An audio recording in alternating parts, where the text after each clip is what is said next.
really turn a game on its head across the course of the second half. I mean, they kicked 14 goals in the third quarter against East Point. That was absolutely enormous. That is unheard of at any level, really, let alone against a fellow final side. So Sebastopol will be wary of that. I think if Melton do get a run on, Sebastopol will shut it down. They'll put a number behind the ball. They'll get numbers at stoppages. They'll want secondary, third stoppages and just take time off the clock. So it's just interesting to see how defensive Sebas go for a start. I don't want to sound like I'm discrediting Sebastopol, but they really are going to be up against it today. So.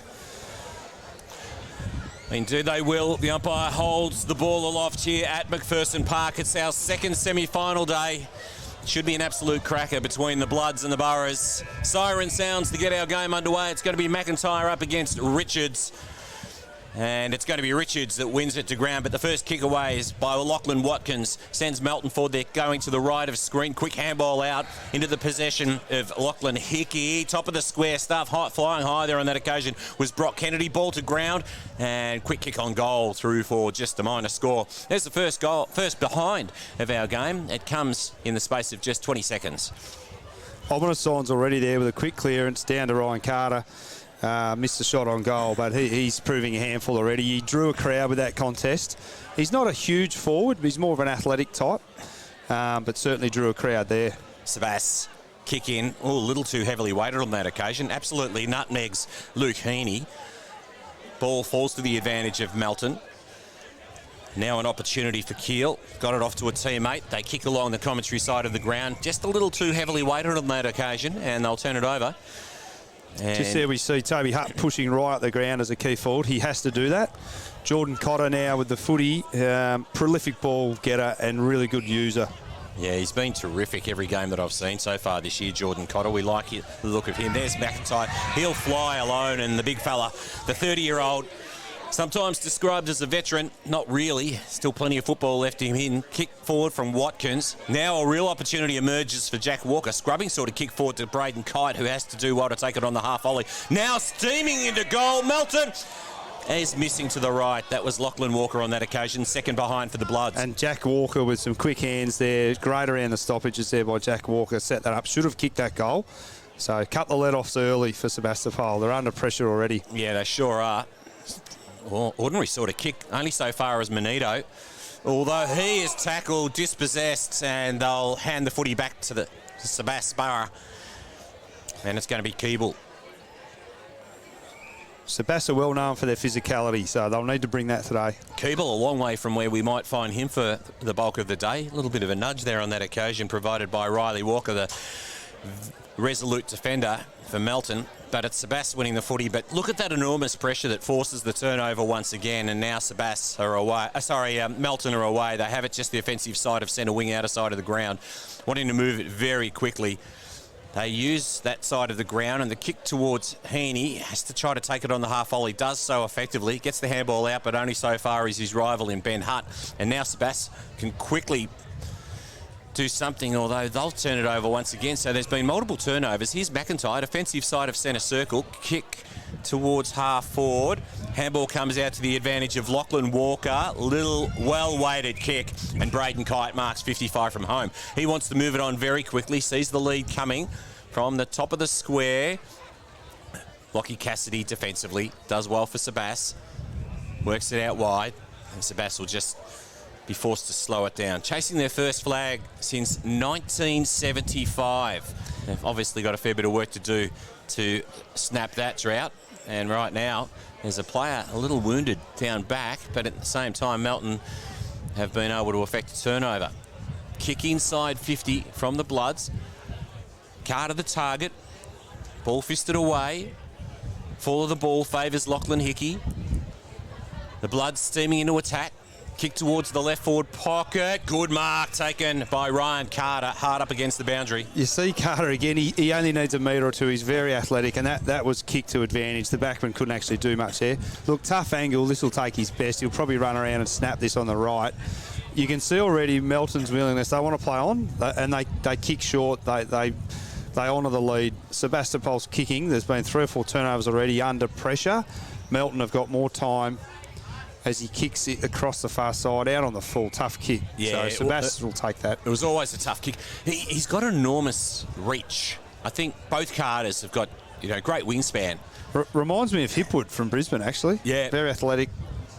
So Sebastopol called to play on. They'll come to the commentary side of the ground, but sitting underneath it and taking the mark's Jordan Kite. Copped a bit of a knock as he took the mark. Tempting fate there, the Sebas defender, with the looping delivery back to Jordan Kite. He kicks towards a really hot spot. Ball fisted away by Sebas. Ball at ground level now. All dispossessed there was Kyle Borg. Umpire calls play on. Lockie Cassidy right in the mix. Just throws himself around, and in fact he's thrown to the ground and receives an in-the-back free kick. Sebastopol do have numbers there, but Melton will have a spare behind the ball here. So this is Sebastopol. This has been there all the day. 4 or 5 times coming out back 50. There's just nowhere to go. Cassidy comes to the commentary side of the ground once again. McIntyre on full stretch, got a hand to it. Quick kick forward by Melton. Now steaming forward is Kyle Borg. Got a little scrubbing sort of awkward kick away. It's an awkward take, but booting it forward is Lachlan Hickey. A real up and under. Carter flies. Ball fisted away. Now at ground level. Sebas, opportunity to clear, thanks to Dummett. Dummett kicks to the commentary side once again. Walker spills what he should have taken. And then wrapped up in the tackle is Toby Hutt. Yeah, Toby Hutt and Riley Walker. Be a good battle there. Riley Walker's pretty athletic as well. Toby's got him for height, but it's not getting kicked well to Toby at the moment. Richards and Big McIntyre wound it out once again, and the umpire will call for another ball up. So, feeling one another out, not surprisingly. Yeah, there's been a fair few stoppages. Look, it's in the back half of Sebas. They've always got that number in the stoppage, but any kick, Melton are just mopping up. Sebastopol haven't had a forward 50 yet, so all on Melton's terms at the moment. They haven't capitalised, but look, Sebas, they're hanging in there, so Melton haven't actually hurt them on the scoreboard as yet. So Widgery, one of the Sebas players that comes on, and he's immediately into the action, but at the same time he's tackled heavily by Daniel O'Leary. And so Daniel O'Leary, the number 95, one of the higher numbers that we might see. I don't think I've seen a number that high, Wes. Not for a long time anyway. Not sure if there'd be a locker for him, but you can see with McIntyre and Richards, they both like to wrestle. McIntyre isn't their number one ruckman, but he's done a pretty good job with Orr injured. Yeah, he sure has. And he may well become a premiership player by the end of this season. Smothered kick there on that occasion. Walker, his attempt to clear, and he's at the bottom of the pack as the umpire calls for another ball. Sebastopol won't mind this. Stoppages, using a bit of time on the clock while they're under pressure. Well, momentum flows, as we well know. Richards with the tap out there on that occasion. No clear advantage to his side.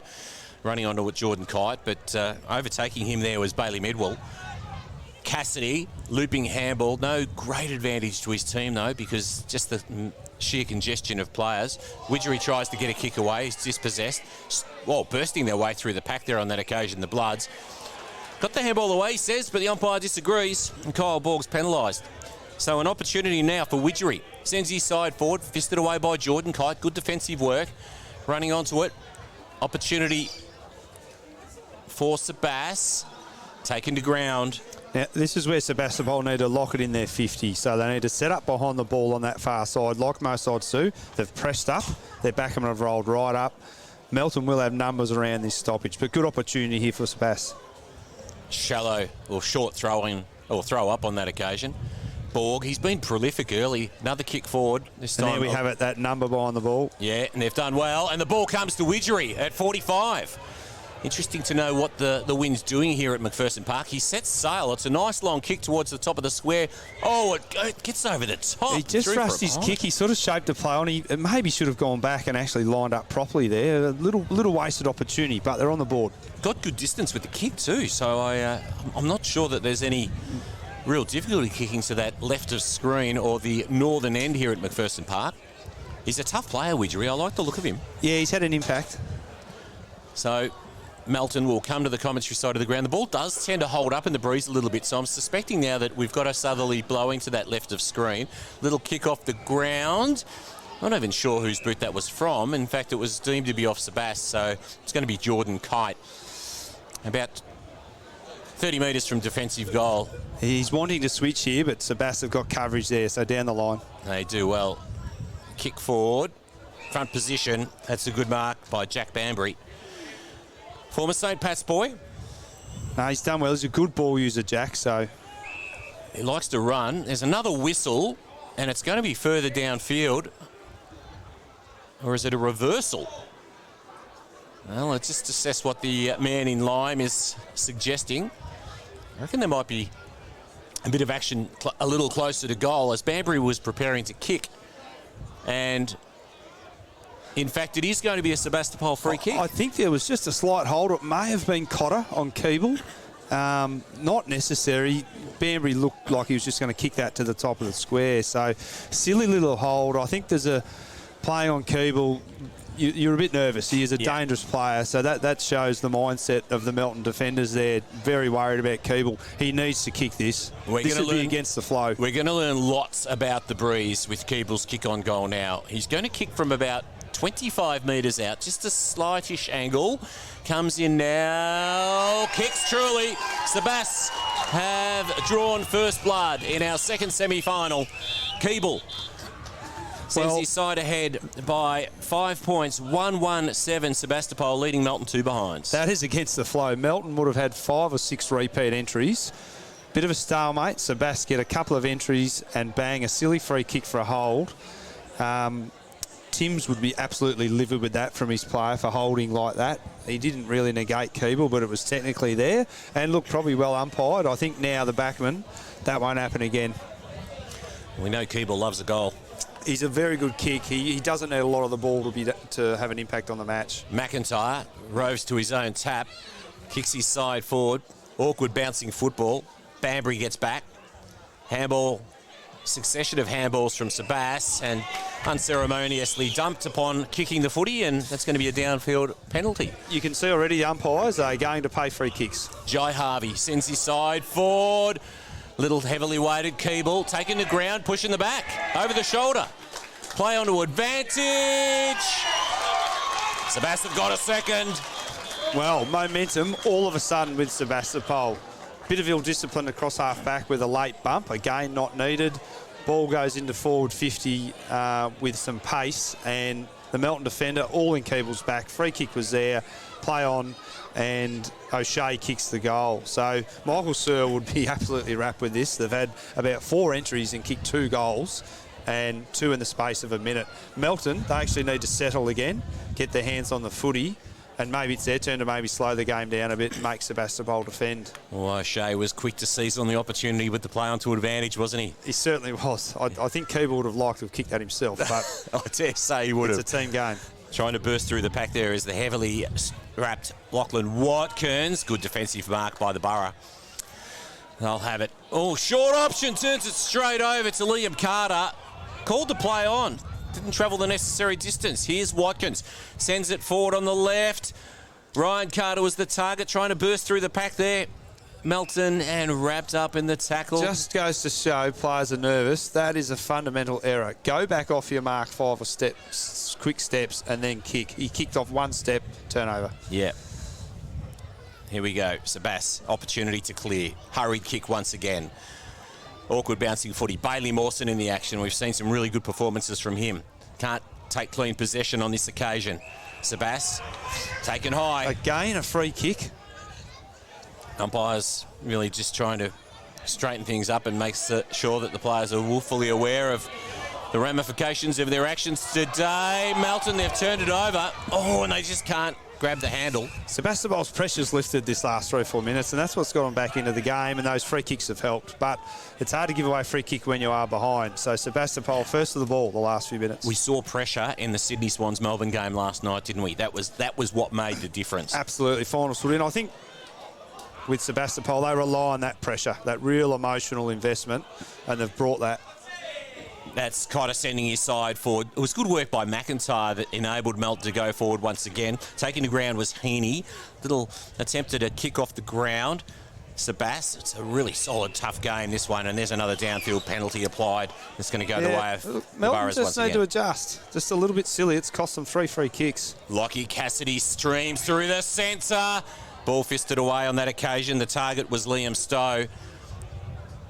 Here's Walker. sends his side forward. They'll have it on the outer wing here at McPherson Park. Coming in board now, using the central corridor. This is Hanley. Offloads to Manito. Manito sends it forward. Kite! Used his body beautifully and takes the mark. Look, Banbury, he just out of position there. Kite used his strength, but was kicked to his advantage. Not too much Banbury could do there. A young player. He's going to learn a lot playing on Kite today. It's a huge job. But if Sebastopol are going to win, Banbury will need to try and contain Kite. Kite, proven goal kicker. He's their captain. Look for him to kick this and get around the boys, and they'll restart from here. This is just exactly what Melton will need to really spark something. They're in deficit by 11 points at the moment. Early doors, 14 minutes gone in our Ballarat Toyota match of the day. The second semi-final as part of our Carlton Draft Final Series. Braden Kite kicks and misses to the right. Oh, costly. Scoreboard pressure. They've kicked 3 behinds that are all very gettable and one out in the full. Young Bambers might have just reminded him of that miss there on that occasion. I saw Braden wasn't too happy. Absolutely. And here's Sebastopol. They're going to use the commentary side of the ground once again. Cotter, front position, did really well. Stood tall under that footy. But equally so, Liam Stowe, good defensive work to see it over the line. Stood his ground. There's a little bit of spite in this game already. You'd expect that for a semi-final. Got to find that balance between playing hard. No one wants to get rubbed out and miss the grand final. No, the umpires are paying free kicks, so they do need to adjust both sides, particularly Melton. McIntyre wins it down, but only so far as Jai Harvey, who's wrapped up in the tackle, and the umpire will intervene once again. A secondary stoppage. Sebastopol will be happy with this. Melton are looking to get it out, move the ball quick, use the corridor. Richards works his opponent out of the contest there on that occasion, fists it forward at ground level, and we'll have another ball up. We're going to see a lot of this today, a little bit scrappy. Lots of numbers around the stoppages. Tackling from both sides is really good, so there'll be lots of repeat stoppages. McIntyre palms it down into the path of O'Leary, held without possession. Called to play on advantage. That was Cotter sending his side forward. Awkward bouncing football, and as a consequence turns it over. O'Shea, who equally turns it over. And now an opportunity for Kyle Bork. He runs on, sells a bit of candy, kicks towards the pocket. And, the Sebastopol player drops the mark. And as a result, that opens the door for Hickey. And he sends it across the face of goal, and Lachlan Walker takes the mark. You can see Melton's willingness to honour their teammates' lead. Borg could have easily fired and had a shot there. He got around there. He was 40 out from goal. Didn't quite hit his mark. Again, it was centred. Now, he could have easily just had a shot from the pocket. So well coached and predictable to their teammates. Going to the right teammate in the right spot. So Melton, an opportunity to draw a little closer, and they've missed to the left on this occasion. Just into a slight breeze, but again, 25 metres out, relatively straight in front. You've got to be kicking that at this level. So Melton 4 behinds. They trail Sebastopol 2-1-13. It's a 9-point ball game in our second semi-final in our Ballarat Toyota match of the day. Hope you're enjoying it. We've got another big one coming up tomorrow, so you must log on and have a look at that contest. This is Banbury clearing to the outer side of the ground. Pole position is with Melton, and the ball over the boundary line. You can see with Sebastopol's kick in, Melton are allowing that easy kick to the pocket, but they're then looking to do the double switch and go back out the other side. So Melton are hemming them in. Sebastopol haven't had a clean exit out of their back 50, really. They've had to work for absolutely every ounce of progress that they've made. McIntyre works his opponent away from the football once again, wins it to his team's advantage. Opportunity for Melton, sending it forward is Lachlan Hickey. Reel up and under. How does the umpire adjudicate there? He's gone the way of Lockie Cassidy, the reigning Henderson medalist, who's missed a bit of footy this year too. He's had some 5 or 6 touches already today, so Melton will need to be aware of him. Oh, Sebastopol's out and about now. They're streaming forward. There's plenty of open space in front. Oh, awkward sort of kick, and it's not a great kick at all. This is Blake Suter by hand. Offloads to a teammate. They'll just slow things down, and that was Brenton Payne who delivered beautifully. A wasted opportunity there by Sebastopol. Poor kick. This is Lachlan Phillips. Short option. Walker has it between half-back and centre wing.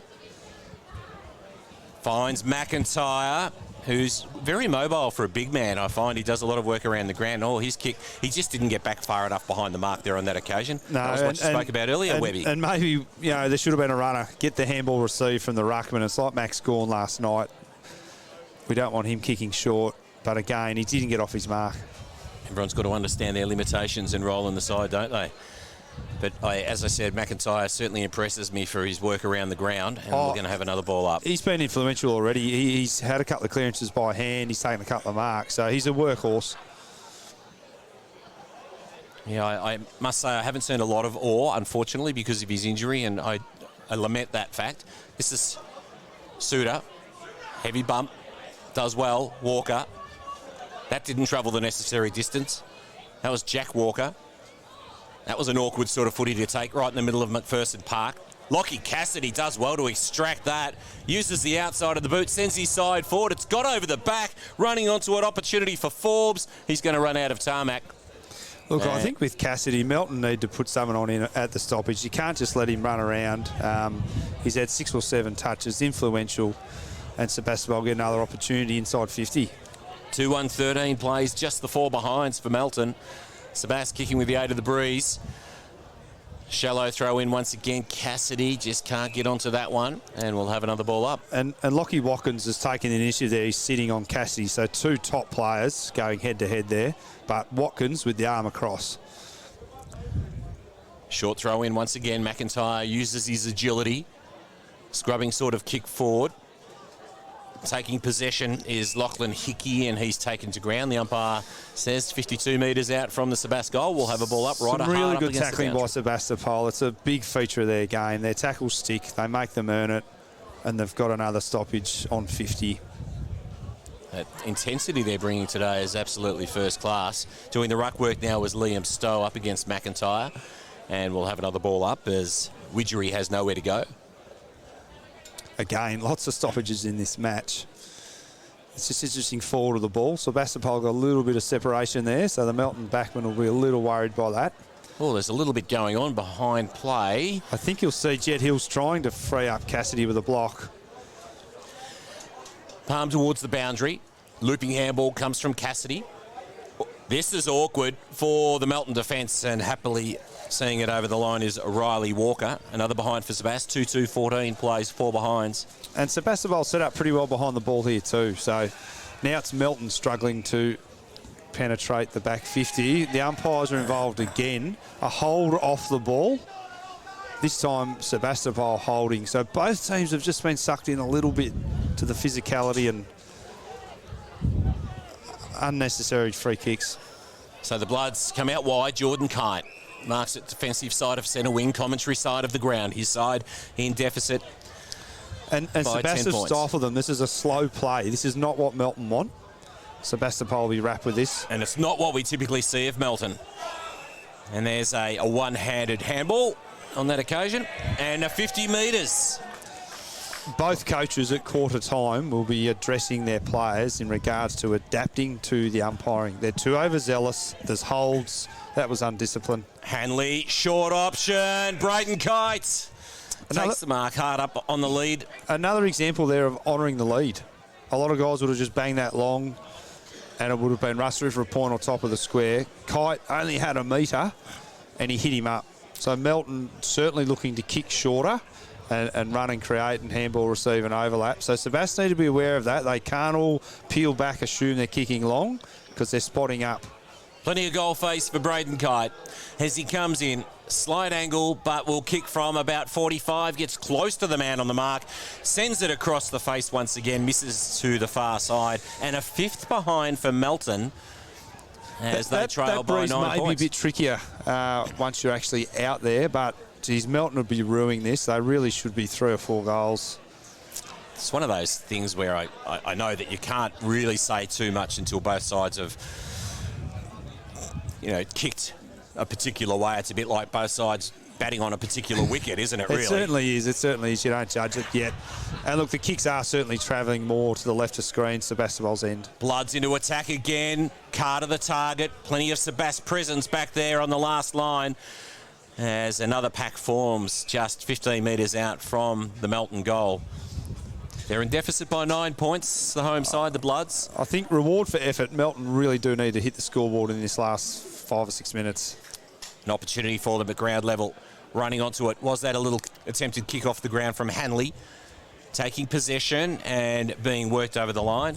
The Bloods. It wouldn't concern Sebas if they didn't kick a goal, but if they can keep Melton goalless, they would absolutely take that at quarter time. So there's a big 5 minutes coming up here. This is Carter doing the right work inside 50 for the Bloods. Ping-ponging around. Hanley streams forward. Just falling short of the line.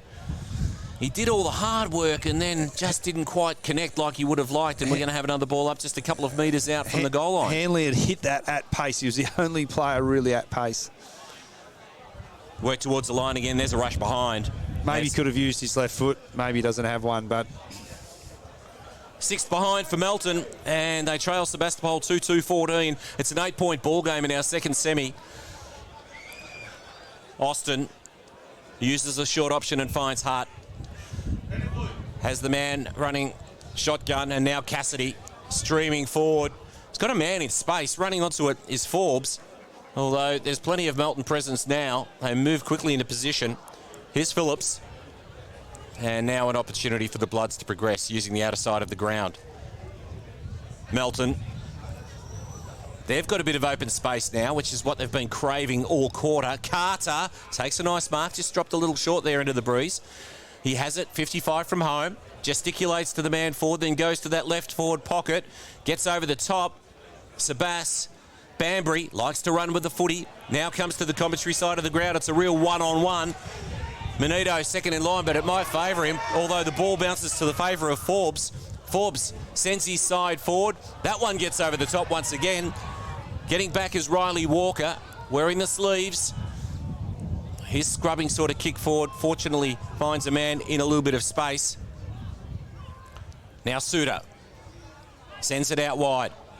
So it's like we're doing circuit work right at the moment, Webby. It was the only time Sebastopol actually come out the other side, but Banbury came out of the fat side and created an attacking option. Keeble just ran out of the ball, which shows the breeze. Keeble's done that 3 or 4 times. Yeah, Keeble. Oh, now an opportunity emerges. This is Chase Dummett, and he capitalises on his opportunity and sends his side to a 14-point advantage here at McPherson Park. Sebastopol 3-2-20. Melton just the 6 behinds. A little bit of credit to Toby Hutt there. He didn't take the mark, but as a key forward on a day like this, he's not going to take 15 marks, but he needs to get to 25 contests, bring it to ground. His man was right with him. He created the spill and just an opportunistic goal. And that's the difference so far. Sebastopol have made the most of their opportunities. Melton have wasted theirs, and they take a 14-point lead, and we're nearly at quarter time. Well, I really do believe that Sebastopol is kicking with the advantage of a breeze. Oh, I think it's a 2 to 3 goal breeze. Look, in saying that, they've had their chances, but Sebastopol have just made the most of it. Some ill discipline again. Look, the message would be from the Melton coach here to stem the flow this last 2 or 3 minutes. But it's Sebastopol entering forward 50 again. Ugly kick. They just can't afford any more damage. Oh, Keeble goes to ground at a crucial moment. But Sebas with an opportunity. They win it back. Here's Medwell. He goes to ground too. He copped a... Well, that was Riley Walker copping a bit of a knock, and we're ultimately going to have a ball up some 20 metres out. And Sebas have rolled up here again. They want to lock this in. Melton will have the number here. They probably do need someone back on the goal line here playing that goalkeeper role. You do. It seems like a pretty reasonable request that we might have someone go back there, but ultimately the ball is over the boundary line, just 15 metres around. And look, the Sebastopol players just need to be on the move here. Make the Melton players defend. They have an opportunity to create something, having it so deep in attack. McIntyre and Richards. Snap on goal. Cassidy. Oh, he's kicked an unbelievable goal. Running towards the boundary, snapping back over his left shoulder. And all of a sudden, it's a 20-point advantage with the Boroughs. We've highlighted Cassidy 3 or 4 times. Again, he was at pace at that stoppage. Melton trailed him out, and a wonderful finish. That's been the difference. Melton missed from 25 metres out. Cassidy kicks hard up against the boundary. Well, as I said earlier, we know the firepower that Melton possesses, and perhaps we'll be saying something different at half-time when they've had the opportunity to kick to the left of screen, and with the aid of the 2 to 3 goal breezes you've indicated. But right at the moment, Sebastopol would be pretty happy with the fact that they lead by 20 points. Centre square infringement from a Melton player, stepped in across the line. Again, not good enough at this level. Nah, just silly ill discipline. Pumping it forward with a really towering kick there was James Richards. Ball gets back, his suit up. Oh, he's a tough player, but he's taken the ground on this occasion. Dispossessed, and Sebastopol won themselves a free kick. We're talking about Sebastopol's tackling pressure. A quick entry puts Backman under pressure. And they've just panicked a bit there, the Melton defenders. Again, technically, yes, that free kick was there. He was in his back. This would be a little dagger in the heart early. Aaron Timms would be absolutely screaming at this. Now's not the time to be making mistakes like this in a second semi-final. Unfortunately, they have. Sebastopol can really make them pay here. Sebas on the siren. He's kicked it. Sebas will take a 26-point advantage into the first quarter break. And you can see the Sebastopol players ran from everywhere. Melton players despondently wandering across to their huddle.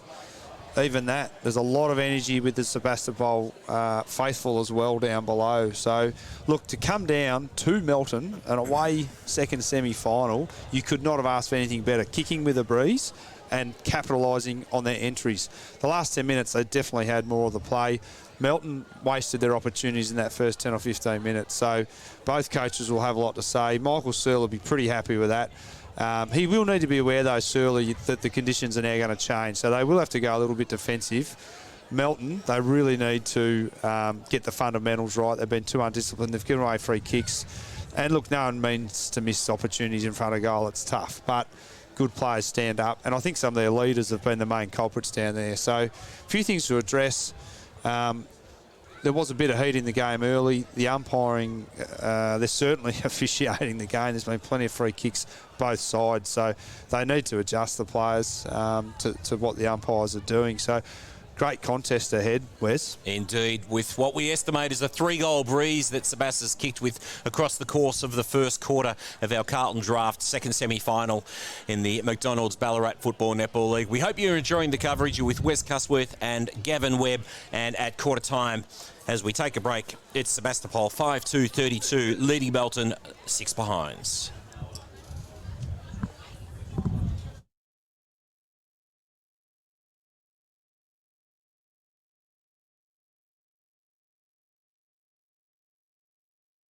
As proud sponsors of the Ballarat Football Netball League, we love supporting local. And love community sport, and we encourage everyone to get out there, support your local football and netball league, and of course, support local business.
Welcome back to McPherson Park. It's the second semi-final day in the McDonald's Ballarat Football Netball League. Hope you're enjoying the coverage with Wes Cusworth and Gavin Webb.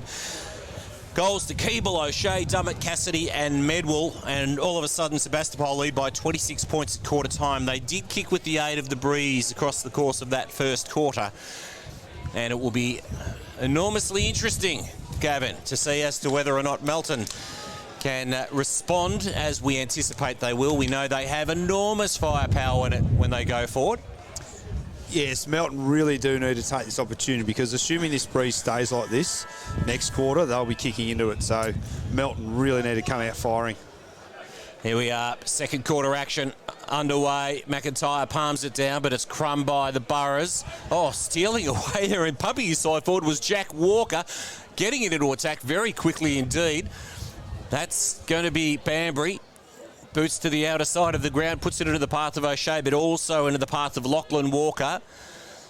Breaks down a little for Melton. That just opens the door for Sebastopol coming to form the pack over the Sharon, and we'll have a ball up.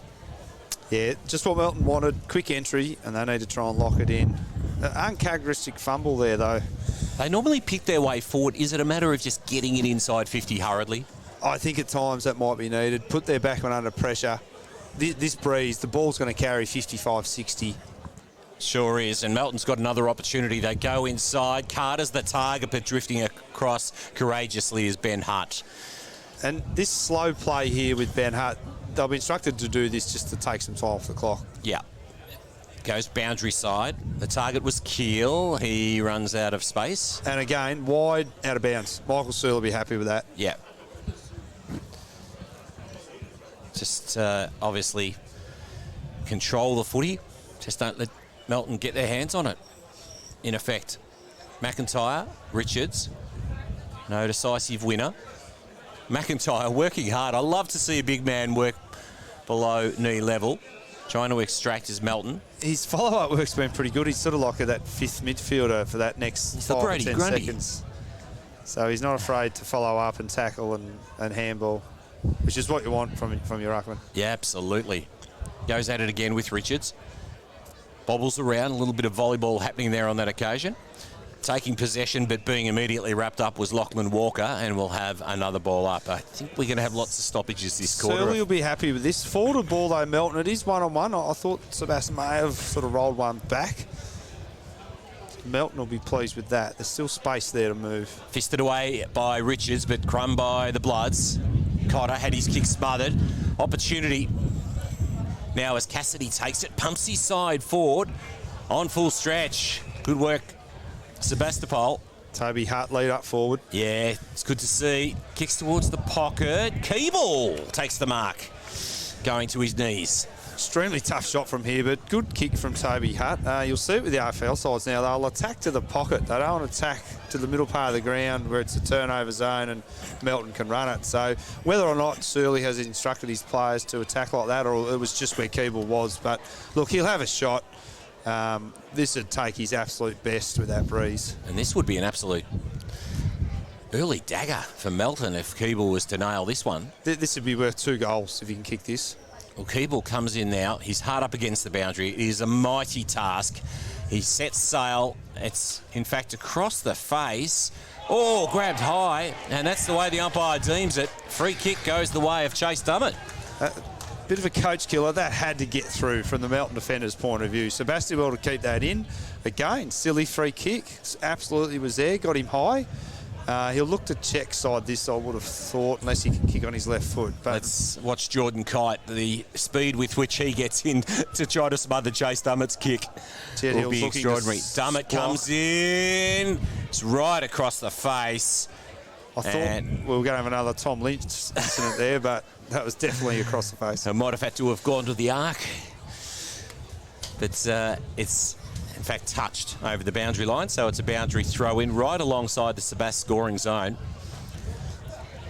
Ball drifts in the breeze, fisted away by McIntyre, and probably right now happy to find the refuge of the boundary once again. Sebastopol calling for a free kick there, just thumping it out of bounds like that, but I don't think at this level they're going to pay that.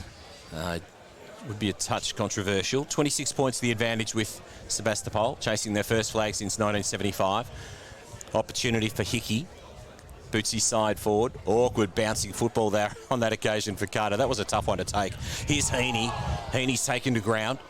Dispossessed. Burra come back through them towards the corridor. That's Medwell. Sends his side forward. Sebastopol's kicking efficiency has improved since early in the game, and that's been a big part of their ability to hit the scoreboard as well. Yeah, indeed. Baileyville was the target there on that occasion. Ball fisted away by the Melton defence, goes to ground and will have a ball up 50 metres out from the scoring zone. I think with Sebastopol's kicking, they're confident. They're up and about. They're willing to go through the middle, so definitely playing with confidence. Yeah, indeed. So, Sebast working hard. They take possession and ultimately will have another ball up. And in fact, deemed not to have disposed adequately. And as a consequence, it's going to be the Bloods winning themselves a free kick at half back.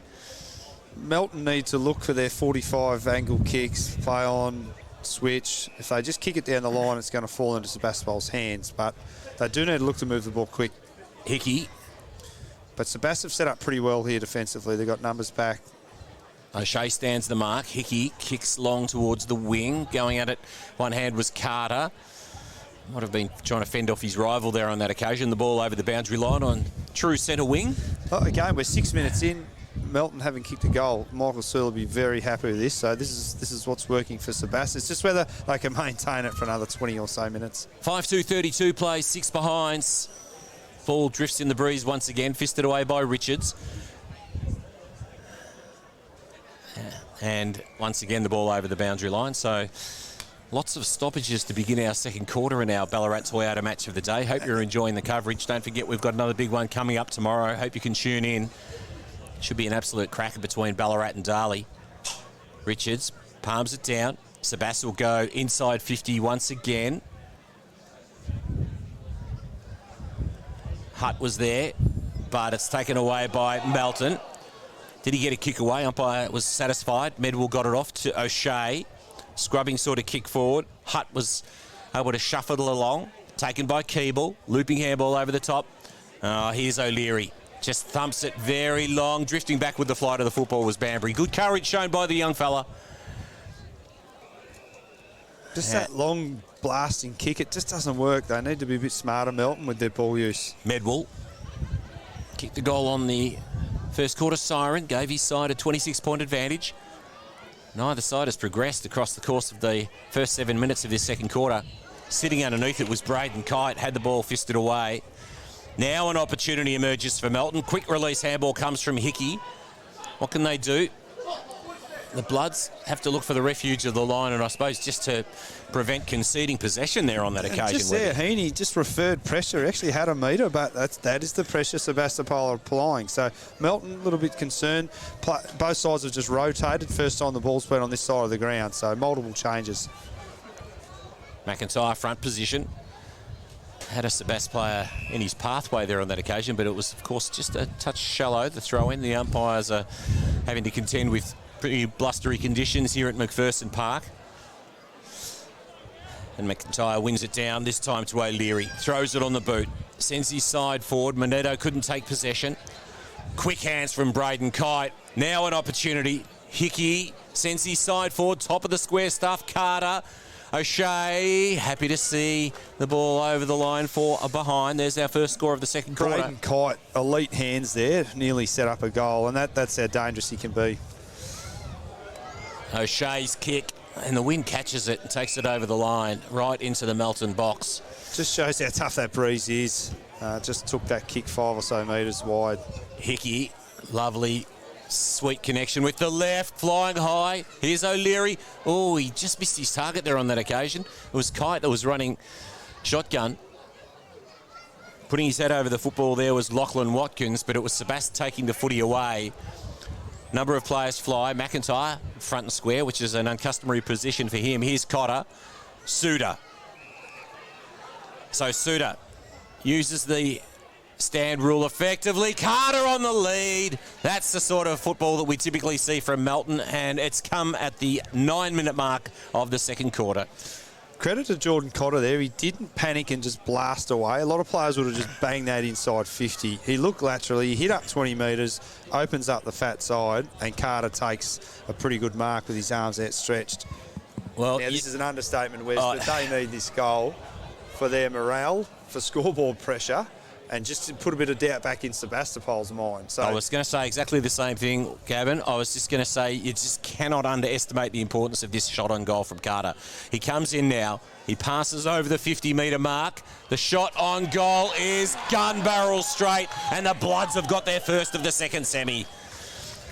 1-7-13 Melton, but they trail Sebastopol 5-2-32. It comes at the 9.5-minute mark of our second quarter. Still plenty of time to come in this second term, but they are going to need to make the most of their breeze advantage. Yeah, well, 9 minutes in their first major. Again, Sebastian, probably take that at quarter time.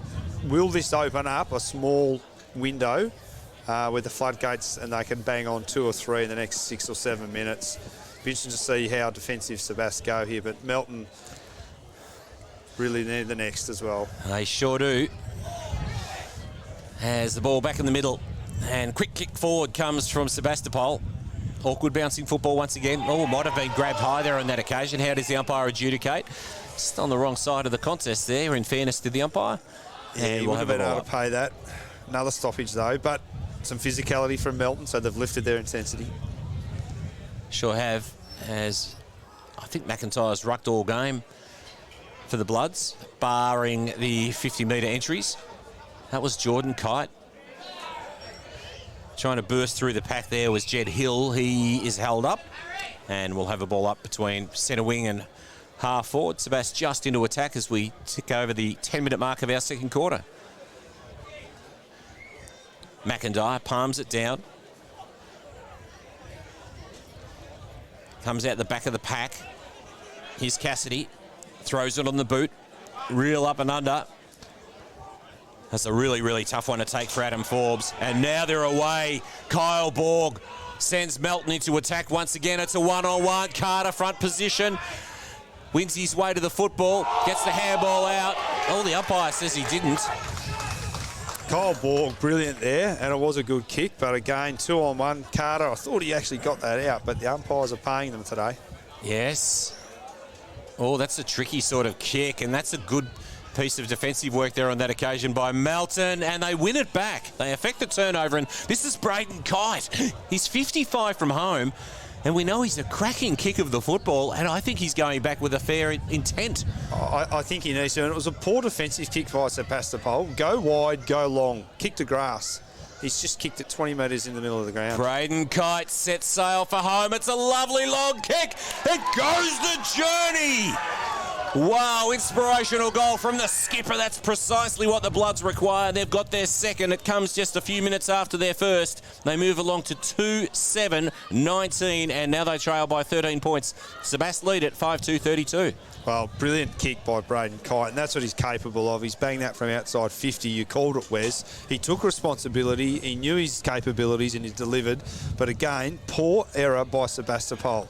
Play the percentages. Go long, wide, get it out of bounds. Turn over in the middle of the ground, open up that opportunity. Yeah, really costly stuff for Sebastopol. 32 plays 19, cracking contest. Our Ballarat Toyota match of the day. It's the second semi-final in our Carlton Draft final series, and we're going to have another ball up in the middle of McPherson Park. Just a bit of momentum with Melton now. Their energy, their voice, their pointing directions. You can just see Sebast now on the back foot. That was a real team lifter. It was very evident that Melton really got around Braden Kite after that last kick on goal. Blood's taken to ground, deemed to be a dangerous tackle there, I suspect. Jack Walker will be the recipient of the free kick. Quick release handball. Bailey Mawson sends his side inside 50. Carter once again to target. Ball misses the contest. Sweeping handball comes from Liam Stowe. One way, then the other, Riley O'Keefe. Sending the ball forward was Jordan Crone, but a little wide there on that occasion. Perhaps just slung as he tried to get his kick away. Now inside 50 for Melton. There's a lot of players around the contest there. No clear marking opportunities. Doubling back, spilling the handball out was Melton, but only so far as Sebastopol, and a succession of handballs, and eventually it's going to be Ben Hutt sends his side outside defensive 50. Straight back in, juggling mark. Good work by Lockie Hickey. And just Melton's pressure there. Sebastopol are under a lot of pressure. No clean exits. Rush kicks, rushed handballs, kicks falling short, and Melton get a repeat entry. Not much the defender could do there. The forward naturally in front and the defender reacting to the forward's movement. Again, this will take his best. I think he'd be aiming for the left goalpost, Lachlan Hickey. He's on the correct side for a left footer. It's a nice kick off the boot distance-wise, but he's just drawing it to the near side quite markedly, and unfortunately there's no result. It's in the affirmative for Melton, and as a consequence the margin remains at 13 points, separating the two sides. Just pulled his kick and Sebastopol just have to go down the line. Ben True, long kick, Bailey Mawson, front position. Paid the mark. So at different times this year, Bailey Mawson's had a real presence, particularly as providing a bit of a chop out for Brett McIntyre. Yeah, he certainly had some good one-on-one contests today and impacting the match. Kicks his side forward. Massive players around the football. Real congestion inside 50. Bursting away was True. Mark spilt there on that occasion by Cotter. Pack forms over the football, and we'll have another ball up. 55 metres out from Melton's goal. Again, another rush kick by Sebastopol. Only went 30 metres. Melton will be very happy with this. They've got a stoppage just outside 50. We'll find that Melton will typically pick their way out of defence, whereas I think Sebastopol are probably lacking quite the deliberate intent that we might see the ladder leading Bloods. Yeah, that's a fair comment. There's lots of pressure being applied by Melton as well, which is contributing to that. And once again, the congestion around the footy will call for a ball up. I'm just surprised here, though. Forward of the footy, it's one-on-one. There actually is a little bit of space, so... Can Sebas get it out of their defensive half? Equally so can Melton respond with yet another goal and draw themselves closer. I know there's lots of numbers around the stoppage, but I just sort of mid from Sebas may just roll back 35, 40 metres behind the play. Big leap on that occasion. Sebas are away through Jed Hill. Oh, off to O'Shea, comes back to Hill, has his kick smothered. O'Shea, he's dispossessed of the football. Really desperate, tough stuff. Really physical contest this second semi-final, not surprisingly, given the prize that's on the line, grand final ticket. You can see there with O'Shea, he mustn't have a left foot. Again, if he could kick that down the line with his left, Sebastopol were out, but he turned back on his right. Turned into trouble. Bursting away now is Widgery. Tough as. Moves the ball forward, ball fisted over the boundary line. Just the offensive side of centre wing. Sebastopol in attack, leading by 13 points midway through this second term. Little lull in play here. Some number of stoppages and bandy throw-ins. Sebastopol like this. I won't mind soaking up a little bit of action. There are a couple of very, very good minutes for Melton. They might get another now as Jack Walker had it. Although Sebastopol will win it back through Luke Keel. Called to play on. Sebas into attack. Keeble the target. The two number 9s against one another. Phillips does pretty well. Happy to see the ball over the boundary line. Yeah, did well there, Phillips. He's got a big task play on Keeble, so he's going to be kept very busy. Can't give Keeble any space. We can see how dangerous he is. Real live wire, Keeble. Pretty exciting player. Now Mawson doing the ruck work for Melton. Was second in line there on that occasion, taking possession. Hickey sends his side forward. Drifting back. Here's O'Leary. O'Leary's got a man running wide. Now in to the top of the square. Braden Kite takes the mark. Just read it better there on that occasion, Braden Kite. We were just saying here there have been a number of stoppages and some slow play and boundary throw-ins, but Lachlan Hickey, just with that turn of speed, opened it up and then a quicker entry which put Sebastopol under some pressure. And that was a great kick to advantage to Kite. Captain goes back. He should nail this, Wes. Well, particularly as he kicked one from another 30 metres out. Then this one, he makes the goal umpire work on this occasion, but he has kicked truly. Braden Kite's got his second. Melton's got their third, and now the margin sits at just 7 points separating these two sides as we tick towards the 19-minute mark of our second quarter. Sebastopol lead 5-2-32, Melton 3-7-25. Well, we've got a game on our hands now. Where's Braden Kite? That's his 42nd goal for the year. He's a proven goal kicker. He's their club captain. He has stood up and said, follow me. He's kicked 2 crucial goals. They're right back in this, and there's still at least another 10 minutes left in this quarter. So Melton really have a chance to put some score on the board. Well, that's right. Those first 5 or 6 minutes, we just saw stoppage after stoppage, so there may have been some time on added there. As Melton will go forward once again, they are really starting to pick up a little bit of momentum in this game. That centre clearance, Lockie Watkins, key player, really starting to get his hand on the footy. So Michael Searle and his midfield group will need to be aware of Hickey and Watkins and Walker and these players. McIntyre back doing the ruck work for Melton up against Richards. That was Hickey trying to move the ball forward. Look at that swarm of players around the football. Oh, trying to bounce his way through. There was Jai Harvey and doesn't dispose adequately. Winning himself a free kick is Harrison Hanley. Yeah, bit off a little bit too much there, Harvey. Hanley sends his side into attack. Carter the target, but getting across is Crone. That might be that extra man back, I suspect. Just interesting to see, like there's a switch on, but he's chosen just to go down the line. Now, that may be a directive from their coach, but he hasn't. He's coming board, Wes. Crone has his kickers just created a real 50-50, but now through Dummett. Dummett kicks towards Keeble, fisted away by Phillips. And worked towards the boundary. Taking possession was Watkins. Sebas at half-back. Oh, dangerous territory. Too heavily weighted, but not able to take possession was Heaney. Ball comes out to the advantage of Finesse. Oh, turning it over. Shot on goal. Melton. They've got another one. Jack Walker kicks his first goal of the game, and that is the 4th for Melton. They move along to 4-7-31. Sebastopol 5-2-32, and here come the Bloods. Look, there's again a costly error by Sebas, kicking across the face of goal. Tried to bullet, across half-back into the turnover zone, and Melton have made them pay. Michael Searle will be tearing his hair out at that. All he needed to do there was go boundary side, get it long and wide and out of bounds. He's gone in board for no real reason, trying to pick off more than he could do, and it's a goal. Yeah, living up to expectations this contest. It's a 1-point ball game. 32 plays, 31. 21 and a half minutes gone in this second quarter of our Ballarat Toyota match of the day. The second semi, a mighty big prize on the line. It's entry into the 2022 McDonald's Ballarat Football Netball League Grand Final in a fortnight's time. Sebastopol still not opting to put a man back. I certainly would, Wes, but Searle's backing his defenders and mids.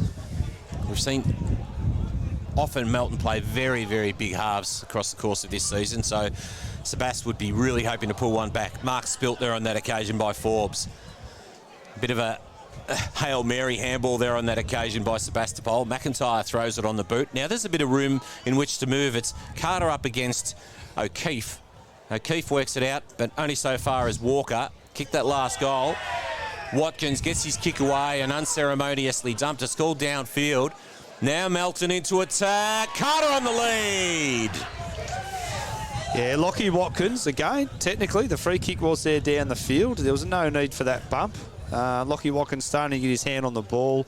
Carter, he's got long arms, and they were outstretched, and it was a beautifully weighted kick as both sides swing the changes with rotations while there's a shot at goal.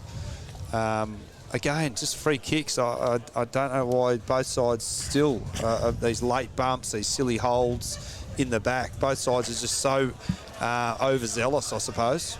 Ryan Carter, an opportunity to give his side the lead for the first time today. He comes in. He kicks truly.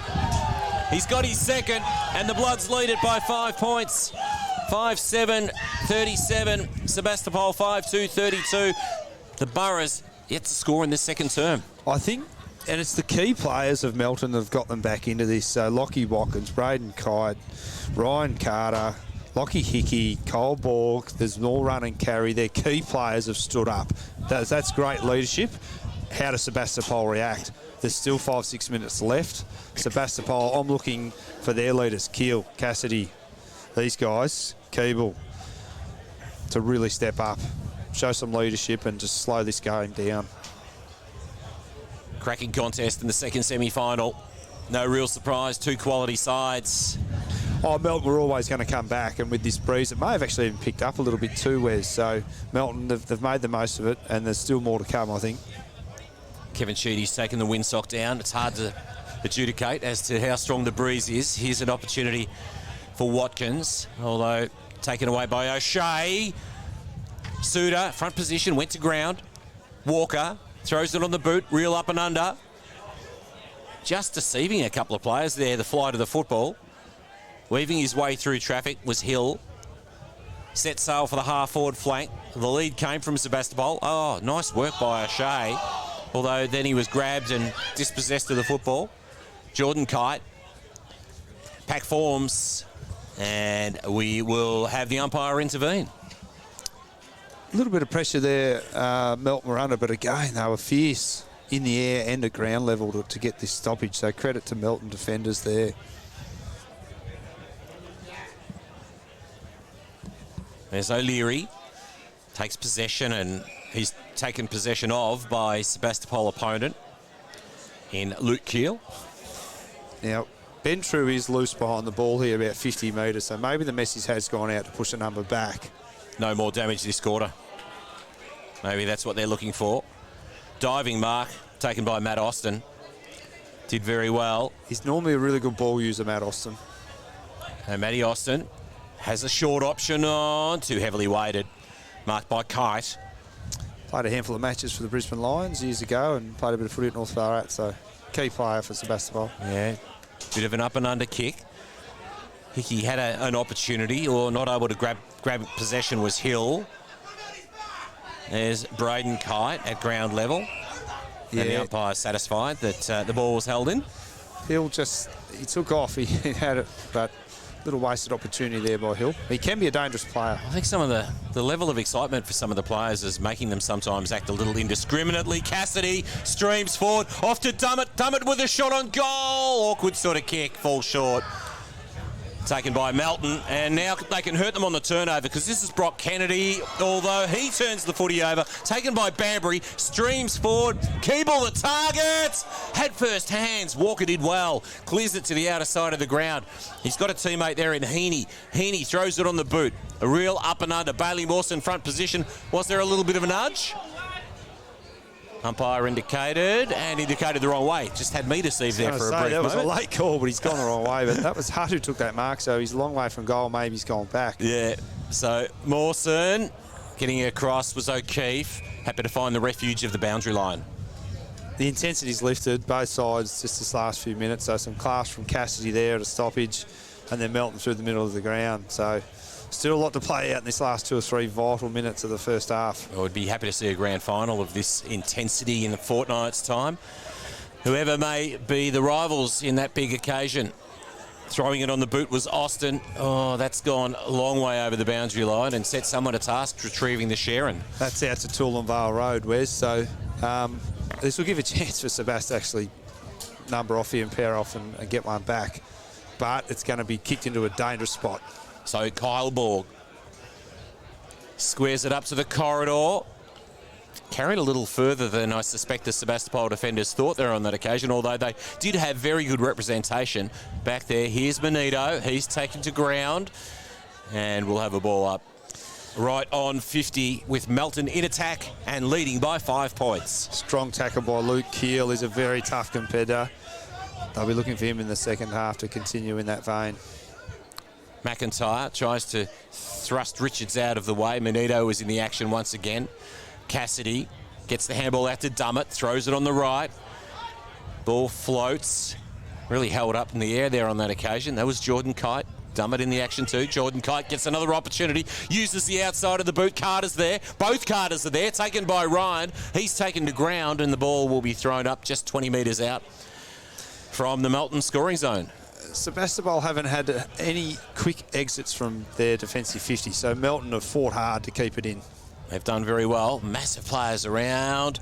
Quick shot on goal came from Watkins, and it is a minor score, and so Melton 5-8-38, leading now by one straight kick. Sebastopol 5-2-32, still not having scored in this second term. Sebastopol will be looking to take some time off the clock, but a couple of poor kicks. Carter, corridor, dangerous territory, and Melton once again, and a shot is going to come after the half-time siren. Melton already leading by 6 points, and now an opportunity to go further ahead with Liam Carter to have a shot on goal for his first of the game. There were two poor kicks here. The kick-in didn't hit the target, which put the player under pressure deep in the back pocket.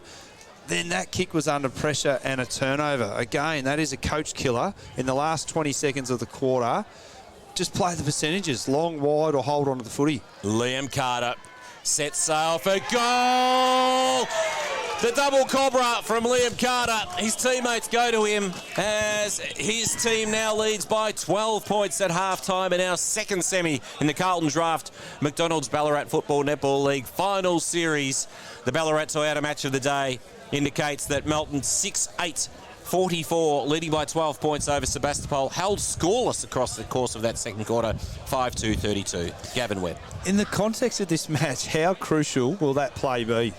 Melton had been attacking. I thought Sebast had done enough to sort of finish the quarter off. They had control of the footy from a kick-in. 3 goals that Melton have kicked have come from poor kicking errors by the Sebastopol defenders. I know they're under pressure, but at this level, you've got to be a little bit better than that. So, look, it's gone. They've wasted those opportunities early, Melton, in the first quarter. They've certainly made the most of the win that quarter. They've slammed on 6 goals to nothing, and that's just as important. You know, if Sebast had scored 1 or 2 into the breeze, it would have been worth double. So, full credit to Melton, and it's been their leaders and it's been their key players that have got them back into the game. And look, their defenders, when they have had some pressure down there, you know, against Keeble and Hutt and these guys, they've stood up as well, Lockie Phillips and these guys. So, yeah, look, this game's got a little bit of everything, Wes. There's some run and carry when available, lots of stoppages, lots of tackling. The umpires are still having an influence, so teams need to adjust to that. And we're starting to get some hits on the scoreboard, particularly to the left of screen. This breeze, you know, it's clearly worth 3 or 4 goals. So both coaches have a bit to think about. Melton can't get too carried away. They've done what they had to do. They've got their nose in front. Now it's Sebastopol's turn to have this breeze. So how well have Melton learnt from the first quarter when they were kicking into the breeze? How will they defend? Will they put a number back? And with Sebastopol, I mean, this is their go time. They have to attack. They have to make a massive move here. So it's a fine line between defence and attack. And that's the beauty of the contest with 2 good sides, Wes. That's the voice of Gavin Webb providing colour for today's second semi-final in the McDonald's Ballarat Football Netball League. At half-time, goal kickers Braden Kite has 2, Ryan Carter has 2 singles to Jack Walker and also Liam Carter. And for Sebastopol, 5 individual goal kickers, Keeble, O'Shea, Dummett, Cassidy and Medwell. It was a 26-point advantage to Sebastopol at quarter-time, and now at half-time with a massive 38-point swing, it's Melton 6-8-44, leading by 12 points over Sebastopol 5-2-32. We'll be back after a short break.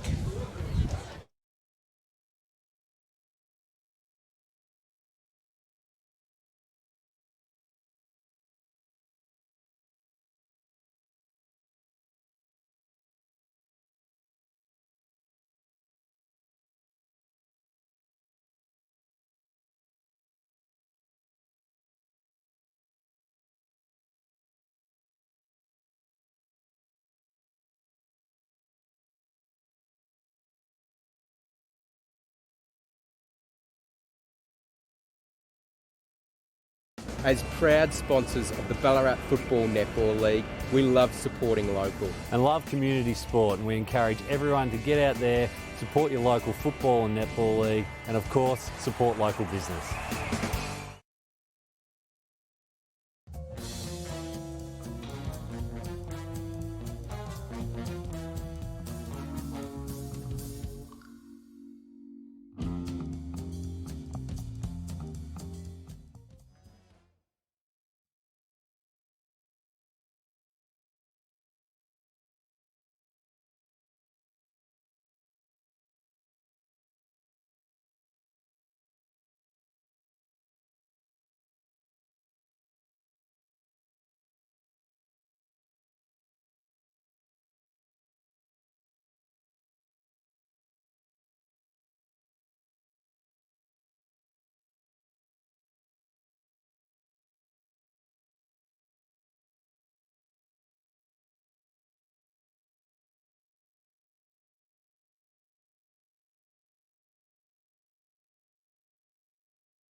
Welcome back to McPherson Park. It's part of the Carlton Draft, McDonald's Ballarat Football Netball League season. It's our Ballarat Toyota match of the day, and it's an absolute cracker. 6-8-44. That's Melton leading Sebastopol. Held scoreless in that second quarter, 5-2-32. Here with Wes Cusworth and also Gavin Webb providing special comments today. And, well, what a way to start for you, Webby. Witnessing an opportunity like this. Yeah, it's been a ripper. It's had a little bit of everything. So certainly a lot of feeling in the match. This wind obviously is playing a part. Sebastopol have the win this quarter. They really do need to put some scoreboard pressure on here. They need to kick 5 or 6 and have a lead. It'd be interesting to see how defensive Melton go. In saying that, you know, Melton have been the heaviest scoring side all year. They'll still back themselves. They had opportunities into the breeze in the first quarter. So I think Melton initially will still, you know, attack. If Sebastopol hit the scoreboard early, they may go defensive. But Sebastopol do need to take some risks, but they've got to be calculated risks. They can't just go inboard, you know, too quick and all that sort of thing. So here we go, Wes.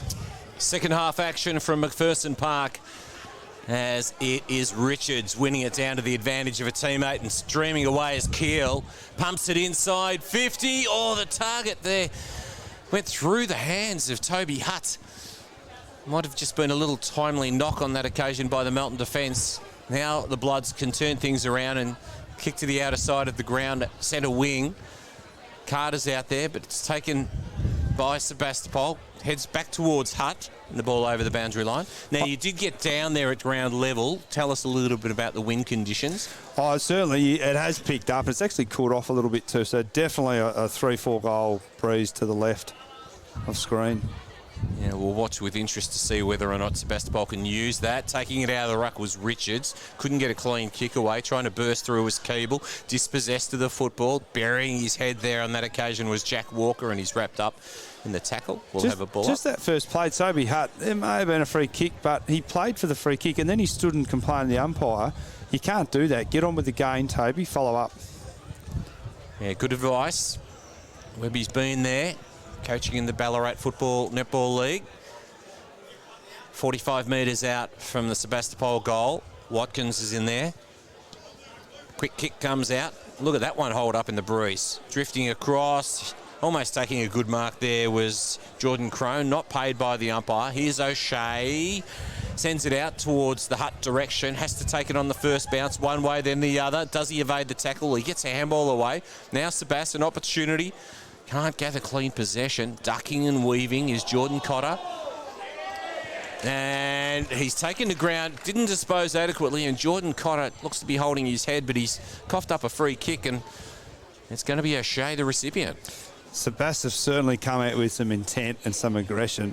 No doubt Surley has certainly had a word with his troops, and they've come out all guns blazing. So Melton under a little bit of pressure already.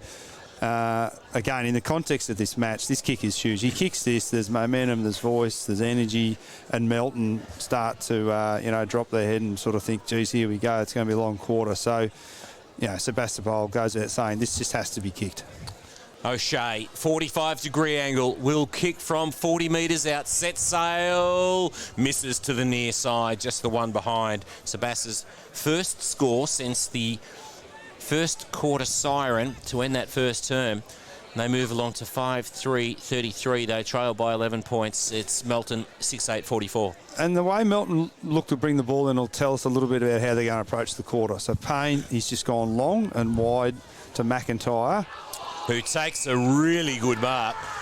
Strong stuff from McIntyre. Now Watkins, heavily bandaged, looks like a mummy. Short option finds Hickey. It's just defensive fight of centre wing. Melton have learnt when McIntyre takes a mark, get around him, get a handball receive. Sends it forward to Carter. Went at it with one hand. Takes possession. Quick offload to Hanley. Now Ryan Carter sends it towards the goal square. The foot races on. Ball. Can he take clean possession? Could have been held. That's what the Melton crowd's screaming for. Sebas get numbers back. They hold it up and they cause a stoppage, and Kyle Borg was almost away. That's not where you want to be as a defender. Borg running to goal.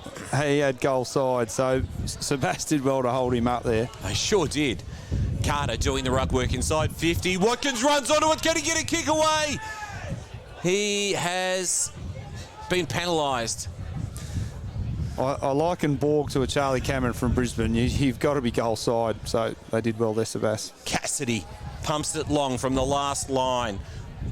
Sebas fly, they eventually get a kick away. Back of the pack. Walker, overshoots the handball. Puts a teammate in Lachlan Phillips under enormous pressure. Walker gets back, could have copped a high one. Yes, he did. Geez, he's lucky there. He coughed up a handball. Two Sebastopol players flew there. Walker stayed down, so they didn't need two up. That's why Walker came out with the ball. Walker comes to the commentary side of the ground. McIntyre the target. Sebas defenders fly high. Happy to find the refuge of the boundary line. Even there, three Sebas players flew, not needed. Back your teammate who's in the right position. You play your role. Lucky the boundary was there, but Sebas got to be better in the air. More communication, more awareness. Right between the interchange gates. Boundary umpire throws it in. You can see the way the breeze took that one. Now at ground level. Nice work. Cassidy spins his way out of trouble. Widgery taken to ground. Watkins throws it on the boot. Awkward bouncing footy. Oh, nicely cut off there by the Bloods. Quick kick forward comes from Hickey. Awkward. Banbury. And he sees it over the boundary line, 55 metres around from the Melton scoring zone. It is the Bloods in the ascendancy by 11 points, 5 minutes into the third quarter. I said Sebas had come out well. Melton have just responded. The last 2 or 3 minutes, Melton's intensity has been terrific. It's a work rate thing as much as anything. Kick off the ground. Good work by Jack Walker. Taken by Sebas. Sending it towards the commentary side of the ground. Nice mark, Jordan Cotter. Second in line, reached over the top and took a good mark. He'll look to go down the line here. And he does so. Cotter, McIntyre, front of the pack. Throwing into the boot, Sebas. Through the hands there of Hutt once again. Suter sends his side inside 50. Shallow sort of entry, really held up in the breeze. Throwing it on the boot, Hickey. And the mark taken by Carter. I think, look, Toby Hutt, it got over the back of him. You've got to get it to ground. You can't let it just go to the back. Walker sat off him. Beautiful handball inboard and they're away. So just some crucial errors here. And look, the stakes are high. It's a second semi-final. Both sides realise this. You don't leave anything on the park in a second semi-final. Huge kick into the breeze. This will be worth 2 if you can kick this, Carter. Yeah, Liam Carter lining up for number 2 for him for the day. His side already in the ascendancy by 11 points. He gets close to the man on the mark and he misses to the right. And still, Gavin, we do not have a goal to the right of screen to the southern end of McPherson Park. Just shows how tough it is to score. He's 20 metres out straight in front. He kicked that 99 times out of 100. So let off for Sebastopol. 12-point advantage with the home side, Melton. They dropped just 2 games this season. O'Shea comes very wide with the kick. It sits to avoid going out of bounds. And a quick kick forward from Melton is cut off by Sebastopol at left half back. Sebas used the commentary side of the ground. This is Hutt. Quick release handball into the path of a teammate. Keeble sends his side forward. Bouncing football. This is Jordan Kite. Gets back. Has a little bit of room to move. And his kick is taken by the breeze and bounces up over the line. Interesting, Sebas from back 50, though. Just chose to go down the line where it come from. They did not look to switch. They actually had an opportunity. So I think if they're going to score, they do need to look to go in board and still switch where possible. Bit of a jumper's hug there on that occasion by McIntyre. Running onto it is O'Leary. Here's Cassidy, reigning Henderson medalist. Handballs off to the advantage of Keel. Sends his side forward. How does this bounce? It bounces across the face and through from behind to the far side. Sebastopol move along to 5-4-34, trailing by 11 points. Melton, 6-9-45. Lockie Cassidy again, he's been immense today. He's just so consistent throughout each quarter, and I'd be putting some time into Cassidy if I was Melton. Yeah, you can really see why he caught the attention of the umpires last season. The nude nut helps as well, Wes. Sure does. There's another one. McIntyre sat under it. The ball spills out. Kick forward by O'Leary. Challenging one to take. Eventually it's True. And he sees it over the boundary line between the interchange gates. Yeah, did the right thing there, True. Just got it out, reset, forward and behind the ball here. They can reset. 45 plays 34. 9 minutes gone. Melton will be happy to hold Sebastopol with few goals this term, but Sebast go forward once again. Keeble flies over the top of the pack. Walker palms it down to Jordan Kite, who looks out wide.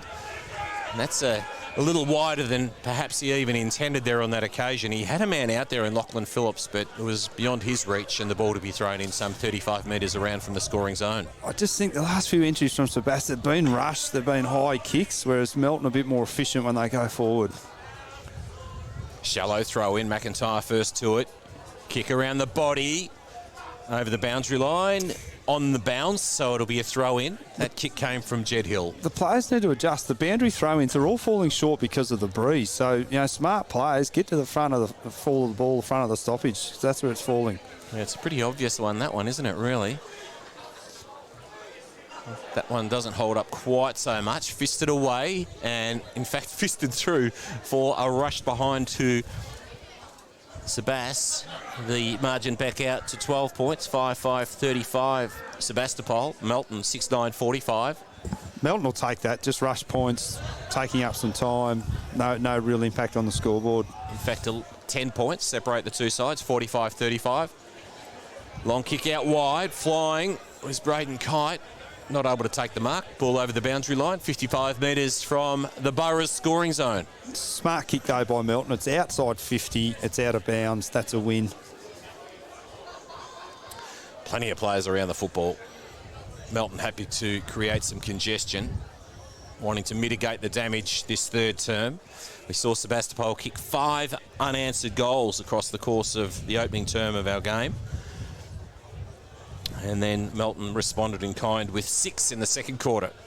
So no goals to the right of screen. Kicking out wide. Carter was the target. And the ball over the boundary line once again. So Melton probably pretty happy with this right now. Oh, look, you'll see Carter. It's a long way from home, but that's his role in this quarter. He has to get way up the ground to be a target. Otherwise, the ball is just not going to get down to the forward line. Richards flies alone, fists it away.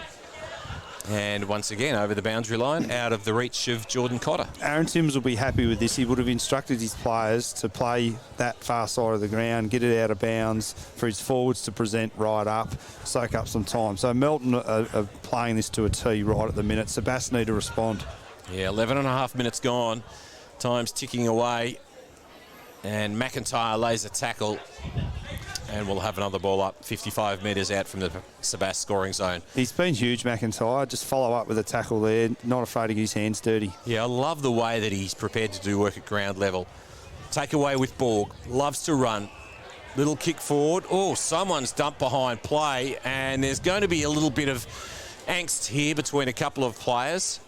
I didn't actually see that, Wes, but clearly what's happened out of the corner of our eyes, player dumped behind play, still not up, so it's clearly got him high. Play's gone on. Yeah, it doesn't look good. And there was already a little bit of feeling in the contest. Oh, stakes are high. Second semi, grand final at stake, so this will be the all of the day for the next quarter and a half. Adrian Manito back up on his feet now. That's good to see. Oh, Kite. Was that grabbed high? Yes, it was. And it's going to be Jordan Kite, the recipient of the free kick. Played that well, Kite. I would have dropped the nose a little bit, but just smart. That's experience. It's not a tall player anyway, and it was just a little indiscriminate. Goes along the line with the kick. Carter was the target. That was Carter of the Ryan variety. O'Leary's in the mix. Bit of a no-look handball to the favour of Braden Kite. Throws it on the boot, and the mark's taken by Liam Carter. So he is some 70 metres from goal. He goes inside 50 now with a little kick that is cut off by Sebastopol, but the pack forms. You can see Melton's key players getting their hands on it and just some experience and nous and good ball use as well. So smart play by Melton across that far wing there. Yeah, Melton go alone in the ruck. Cassidy takes possession off to a teammate. Kick forward Man comes off the bench. That's O'Shea. It might come out in his direction. Keeble comes and joins the action, but Melton do very well. Here's Blake Suter. One way, then the other. Got the handball off despite being grabbed. This Phillips to Cotter. Back to Phillips. Oh, that's not such a great kick. Cotter marks, but he marks over the line. And Keeble says, hand it over. Terrific pressure by Sebastopol. They forced them back. 2 or 3 handballs. Forced the kick out of bounds. Keeble pumps it inside 50. Fall of the ball. Hutt cleverly knocks it onto the advantage of Keel. Takes possession. Retreats with the handball. Didn't quite hit Widgery. Widgery's back into the action now. There's Hutt. Dispossessed. Bottom of the pack stuff for Lachlan Watkins, and we'll have a ball up right on 50. It's a game of inches. That handball just had to hit Widgery, and he would have had a quick entry. And then Melton swamped. Yeah, we can see Melton really ringing the changes right at the moment. As Jacob Hickey re-enters the action. There's Riley O'Keefe. And there's Jacob Hickey straight into the action. The 2 number 2s. Kick forward, nice mark taken by Harrison Hanley. He's done some smart things today, Hanley. The handball wasn't. I've talked him up with a mark. Lacking awareness. No need to handball that, but his teammates shouldn't have called for it. No, Lachlan Watkins probably wasn't aware of the fact that he had a Sebastopol opponent right on his hammer. Now, moving it forward by foot is James Richards. Nice, long, penetrative, deep entry, and a good mark taken by the sticky hands of Brenton Payne. I saw him take some terrific marks last week. He is a really good quality mark. He was a forward as a junior, was rookie listed at St Kilda, had a lot of injuries, and has only come back into the side in this last month. So, rap for Payne. He read that well. Yeah, he sure did. Big fly there on that occasion. No one was able to take the mark, and we'll have yet another ball up. And still searching for our first goal of this third quarter. And we've gone some 15 and a half minutes. Running onto it. Real opportunity for Bailey Medwell. Taken to ground. Melton's intensity really stepping up. Kyle Borg, terrific, and he's looking to switch. Very attacking across the face of goal, Wes. Yeah, Walker. This is Riley. Runs around, uses the stand rule beautifully. Kicks very long. Heading in the direction of Lachlan Walker. Heard the call. Braden Kite's out there too. And, well, a little kick on the full there on that occasion. So Braden Kite, the recipient. Very short option from him. I think you'll see that the speed of Melton Smalls is just starting to have a little bit of an influence as the game goes on and players fatigue. Brock Kennedy with the kick. Carter takes the mark. Really, I'll tell you what, the Twin Tower Carter's up forward. Gee, they're hard to negate, aren't they? They're really having influence now, and I said earlier in the quarter, 80, 90 metres out from goal, but they're playing their roles exceptionally well. Still searching for our first goal of the third quarter. Sebastopol from half back. Big leap came from Hutt, but he was about third in line. Didn't get anywhere near it there on that occasion. Mark spilt by O'Shea. Turnover affected. Melton inside 50. Oh, good work. As we see Riley O'Keefe take the mark, and this is a little more attacking as he moves the side ball out to Austin. Austin with a short option on. So Sebas using the commentary side of the ground now. Cotter's there. Keeble was the target. Cotter takes possession. Kick forward. Heaney taken by Sebas. And ball over the boundary line. And that was a little bit silly there on that occasion by Keeble. Yeah, disappointing from Keeble. He is one of their leaders. That was uncalled for. And Jordan Cotter, he's had a good quarter. One of those players who's got lots of time. But that was poor from Keeble. Not called for at all. He's such a good quality player. That just little moment of indiscretion there. Not at all wise. There's a high tackle. No, called to play on. Ball comes out. Austin combines with Hutt, who in turn finds Cassidy, pumps it long, uses the corridor. Suter sat underneath it. Opportunity for Widgery to run onto it. Can he gather? Doing really well just to hold front position was Brenton Payne, and the umpire will call for a ball up once again. And the faithful from both sides are starting to find their voice, so they know what's at stake here as well. They sure do. Direct entry into the 2022 McDonald's Ballarat Football Netball League Grand Final in a fortnight's time awaits the winner. Here's Carter, held by O'Keefe. Carter wheels around to the right, puts it into the path of a teammate. Taking the mark is Lockie Hickey. Running on, O'Leary. I don't think he'll be allowed. It was a mark. There's no play onto advantage for a mark. That was a super kick by Carter, perfectly weighted into space. Hickey having that space out the back, goal side. Real key moment in this match. Intensity of both sides is fantastic, as it should be in a second semi-final. But into the breeze, Melton have played this quarter to a T. If they can capitalise here, you watch the players get to him, and all numbers across the ground, and the Melton faithful cheer. This is massive, this kick, Wes. Sure is. In fact, Hickey now will kick from 35 metres out from goal. He comes in. His teammates flood to him. Hickey kicks the first goal of the third quarter. He kicks the first goal to the right of screen. And now the advantage stretches to 16 points. And just looking at the Sebastopol players, some have just moped back, head down, hands on hips. You don't want to see that. This is where we need voice and leadership, particularly from their leaders and all players. So they need to get around each other and say, righto, don't panic. Let's just get on with it. Don't panic. They're still in this contest. So real big moment for Sebastopol Footy Club, Wes. Well, they have the potential to throw in a few in a hurry, and they would just need to do that right now. And they've probably learned a few lessons from the way Melton's approached this third quarter. Bursting away is Hanley. He's been really good today. Offloads to Borg, who loves to run, takes the bounce, streams forward, gets his kick, and he finds his target in Heaney. Heaney marks 48 metres out from goal. Beautiful up kick, against the boundary. beautiful kick from Borg. Yeah, it was really, really good. Kicks towards the corridor. Bailey Mawson sets himself. Ball fisted away. Trying to beat the tackle there with Sebas. Wrapped up in that tackle, and we'll have a ball up 25 metres out from goal. Again, other players, Borg, would have bombed that to the goal line or top of the square, but they're clearly instructed, hit up, honour the lead. And that makes your teammate predictable. Gives a lot of incentive for teammates to actually create that sort of lead and open up those opportunities. It does, and if you're not used, the space out the back. So really good coaching and execution by the Melton players. And Borg's just starting to have an influence, Wes, around the stoppages with his leg speed. Snowden, haven't seen a lot of him today. Kicks only so far as Bailey Mawson, who marks the offensive side of centre. Inboard, this is Walker, the Jack variety. Melton are just cutting everything off across the middle of the ground. Up the corridor. Sebas find the fist. Trying to knock it on. Kite. Quick kick forward. Carter. Sebas do well on this occasion. This is Jai Harvey. Oh, looping handball, not so good.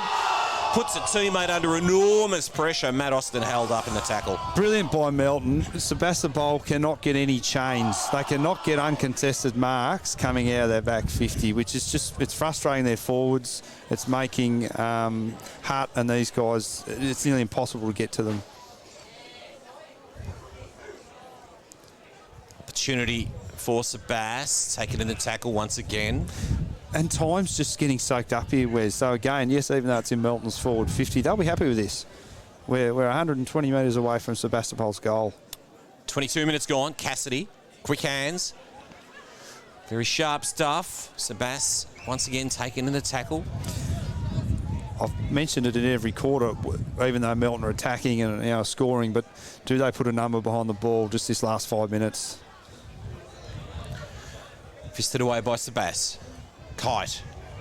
And he's taken over the line to be thrown in. Look, Riley Walker, who's been playing on hard at centre-back, is free at the moment. So they've actually orchestrated that, and Bailey Mawson is on Hutt. So Riley Walker taking a bit of leadership there and well orchestrated.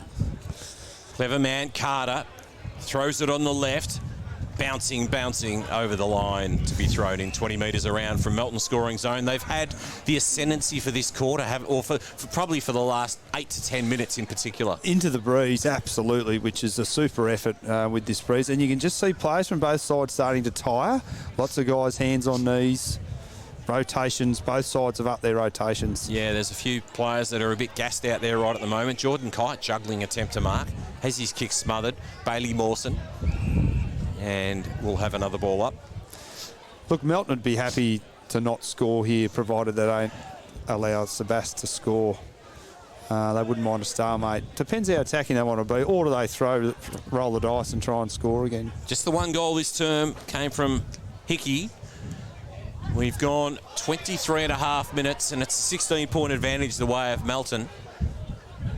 Chase Dummett. That's good work. Now Cassidy sends his side forward. Cut off by Lachlan Phillips. And they've got this extra number. Does he want to use it across goal, or does he go the safe option down the line? Well, teammates are pointing in both directions. Yeah, he goes down the line. He was certainly considering both options that you raised. Bailey Mawson, front of the pack, takes a good mark. Held by Dummett, who needs to come back a couple of paces according to the umpire.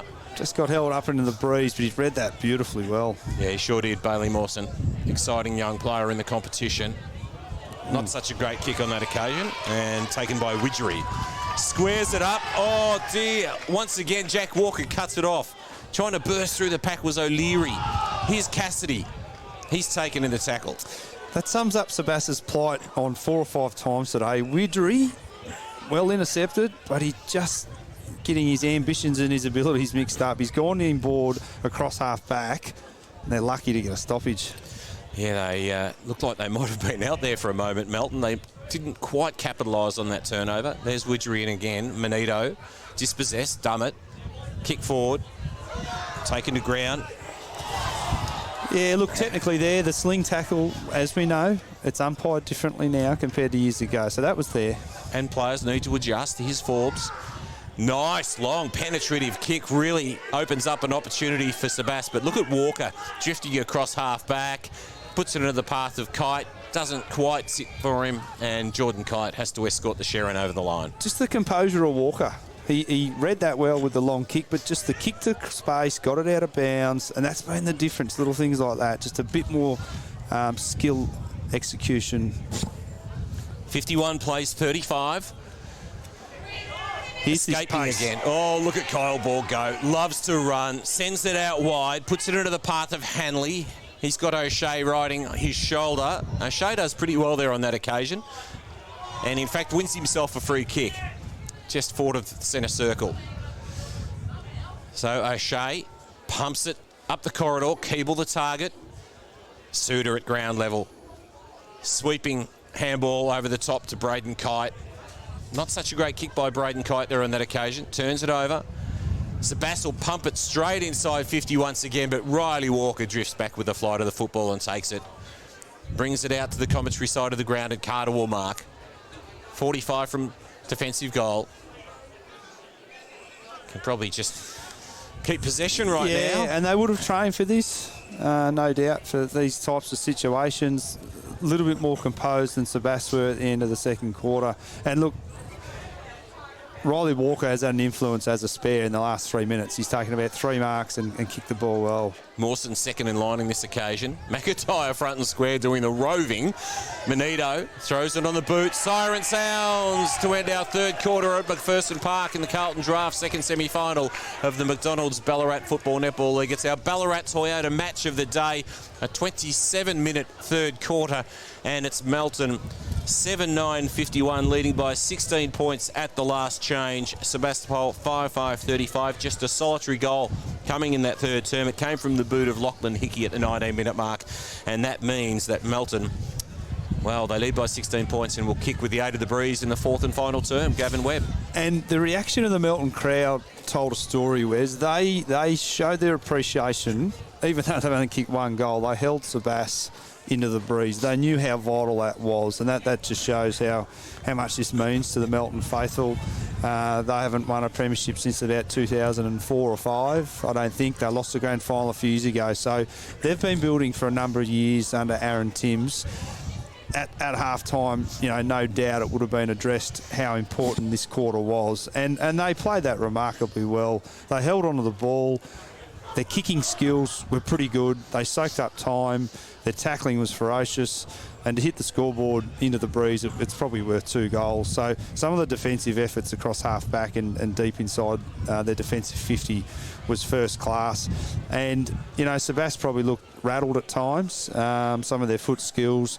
And just the pace, like I'll use Borg as an example. Whenever he gets the footy, players know he's going to play on and take on the opponent, and something happens up the ground. People move, whereas if he goes back behind his mark, there's no movement, it's stagnant. So Melton's pace and their fitness, I think, is probably going to go a long way towards them winning this game. Yes, they've got the breeze, but they just look a bit sharper around the stoppages with their pace and their foot skills. It is the Bloods by 16 points at three-quarter time. We're about to take a break as Melton leads 7-9-51. Sebastopol 5-5-35. We'll be back in just a few moments.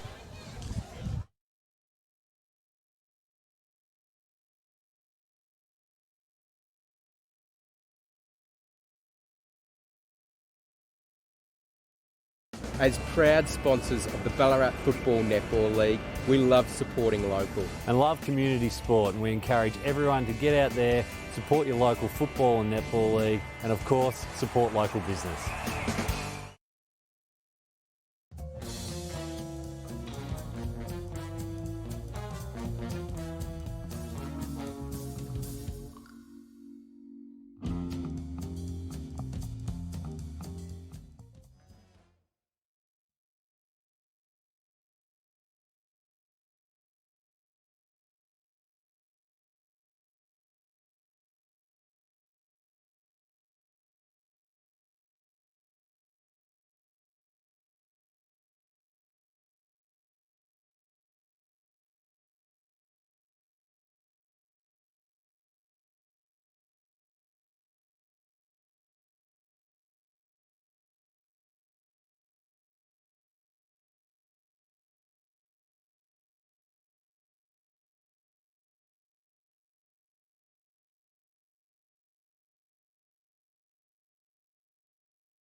Fourth quarter of our second semi-final in the McDonald's Ballarat Football Netball League, the Ballarat Toyota match of the day. Here with Wes Cusworth and Gavin Webb. And the prize on the line for the winner of today's contest, direct entry into the Carlton Draft Grand Final of the Ballarat McDonald's Ballarat Football Netball League. The Grand Final coming up in a fortnight's time. Should be an absolute cracker at Mars Stadium. And the umpire holds the ball off to get proceedings underway. Yeah, we've had a great contest all day, Wes, and look, the first 5 to 10 minutes here is going to be absolutely fierce. And we are underway in our fourth quarter. Steaming forward. Sebastopol from the boot of Kiel, desperately throwing himself into it. There's Harvey, dispossessed. Kick forward, comes from Melton. Bouncing footy. Spilling the handball out. Umpire says it was not an appropriate disposal, and as a consequence, it's going to be O'Shea on centre wing. Comes in board with the short option at Banbury. Likes to run with the footy. Comes further laterally, and this is Crone. Little kick forward, and diving to take the mark is Hutt. So Toby Hutt, very short option. Chase Dummett. So Dummett will run around, uses the stand rule effectively. Kicks towards the contest. There's Cotter. Spills the handball out to Watkins. O'Shea steams forward, kick towards goal. Oh, it had a bit of Shane Warne leg break about it, but it's still through for a minor score to the right. And the margin is 15 points as Sebastopol get the first score of the fourth term. They move along to 5-6-36, trailing by 15 points. Melton 7-9-51. Well, they've started with some great intent, and they need to. Melton will look to go long here. Numbers to the near side. They come out to the commentary side of the ground. Big fist comes from Richards. And that one pitches and bounces back into the action. Melton take possession and wrapped up in the tackle, and there's no going anywhere for Lachlan Hickey. Yeah, brutal tackle there, but that's been the order of the day, and that'll continue in this last quarter. And McIntyre and Richards. Bit of jumper there by Richards. Cassidy inboard. Up and under kick from Richards. And good mark by Toby Hutt. Moves it on quickly. Cassidy from 55 has the lead from Cable. Cassidy won the ball here with a nice slick handball. He then, I watched him, he absolutely gut running. Took off, ran another 50 metres, got it back from Hutt, and then finished with a beautiful disposal to Keeble. That just shows the class. But that was work ethic from Cassidy. Exceptional.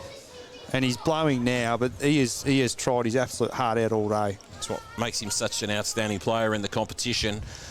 So we are right behind Keeble's kick. It'll be very interesting to see the way he works his way through this process. He comes in now, will kick from 30. It's across the face. Through for a minor score. Second behind of the quarter for Sebas. Aimed at that right goalpost, but that breeze just took it to the left. They're doing all the attacking early. They sure are. 51 plays 37. 14 points separate the two sides. Long penetrative kick from Walker. Marked by True. Moves it on. Good mark. This is Sebastopol. Able to move forward once again. Bit of an up and under on this occasion. Hutt went at it with one hand. Taken by Cotter. Wrapped in the tackle. Deemed to be high. Free kick to Melton. Applying some good forward pressure, but again, Keeble just slipped high, and Cotter puts his head over it. He gets free kicks every week. Oh, he's such a prolific ball gatherer, isn't he? He's going to use the outer side of the ground. And drifting back and spilling the mark there was Ben True. Ball comes out to the advantage of Blake Suter. Steams forward. It's a 2-on-2 situation. Ball fisted away. Good defensive work by Sebas. Crone. Reel up and under. Hugs the boundary. Blake Suter fists it over the line. And the ball to be thrown in between half forward and centre wing. They did well there with Crone. I mean, that was a quick entry with that long clearing kick with the breeze. So they defended well. McIntyre and Richards have battled on terrifically today. Steaming forward, Melton. The kick towards the target there of Ryan Carter. Sweeping handball. This is true. Called to play on. In fact, called to play on for advantage. Now, there was a high tackle laid there on that occasion. And True has just caught one behind play. Innocuous, but might have got him in the eye. Hutt was the target. A little too heavily weighted for him. Here's Blake Suter. Throws it on the boot. Reel up and under. Carter. Couple of Carters fly there on that occasion. O'Shea. It's been pretty good today, O'Shea. Battled on well. Harvey. Sebast throw it on the boot. Sitting under it and taking the mark is Matt Austin. Austin. Oh, he saw the man out very wide. Does it carry over McIntyre? It does, but Sebast not able to take the mark. That was Luke Keel. Just unfortunately needed a little more room to move than he had. Carter spills the mark. That's Ryan. Goes off the ground. Here's Hutt. And he finds Cassidy, defensive side of centre. Cassidy out wide, comes to Chase Dummett. Hillmark just sat up in the breeze a little bit there for Chase Dummett. Had to wait for it. Oh, the sweeping handball over the top wasn't a great one. It might favour Matt Austin. They might get away with it, and they do. Look, Sebastopol trying to attack. Just a minute earlier, Austin had gone into the middle. You normally wouldn't do that, but they need to. They need to take some risks. Stowe. Oh, there's a hold off the top of the square. I reckon Keeble's got himself a free kick. It was a good mark by Stowe. Yeah, it wasn't the best kick, but it was to his side, to his advantage, but he had to work hard. And look, I didn't see the indiscretion down the field. We're assuming it's a hold. But the discipline from both sides. We know the umpires are going to pay it. It's still game on.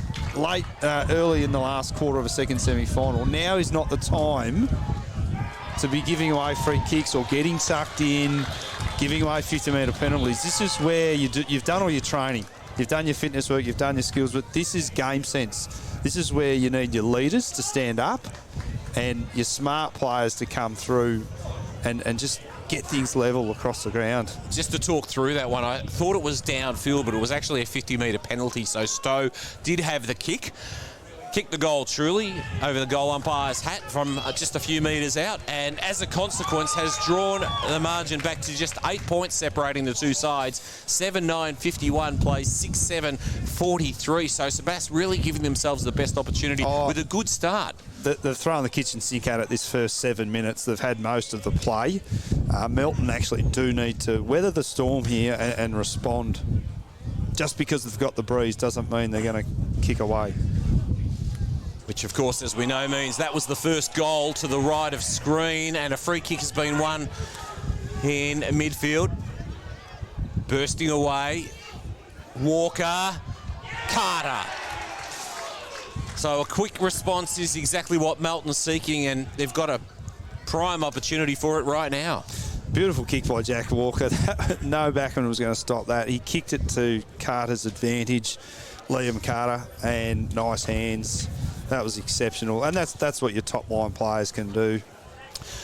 Well, Liam Carter to join Braden Kite and Ryan Carter with multiple goals today. He's kicking to the northern end with the breeze to his back. He comes in now. He kicks truly. So the immediate response comes from Melton, and the margin restored back out to 14 points as Melton moves along to 8-9-57. And leading Sebastopol 6-7-43. That will sap some of Sebastopol's energy. Straight away they've replied with a goal. So as good sides do, they read moments in games and they stand up, and their key players did. So now it's back onto Sebastopol. They need to respond. Yeah, the Boroughs worked so very hard for that goal to bring themselves back to a single-figure margin. And we're back in the middle of McPherson Park right now. It's a very low throw-up by the umpire, and in fact he assesses that as unfavourable himself and says, I might do that again, boys. and give McIntyre a reasonable shot at actually getting to the contest there. 9 minutes gone. Fourth quarter action in the second semi-final. 57 plays 43. McIntyre up against Richards.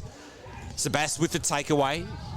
Right on 50. A little bit of a nudge there by Blake Suter. Did well, but just edged Forbes out of the contest, and we'll have it at left half back.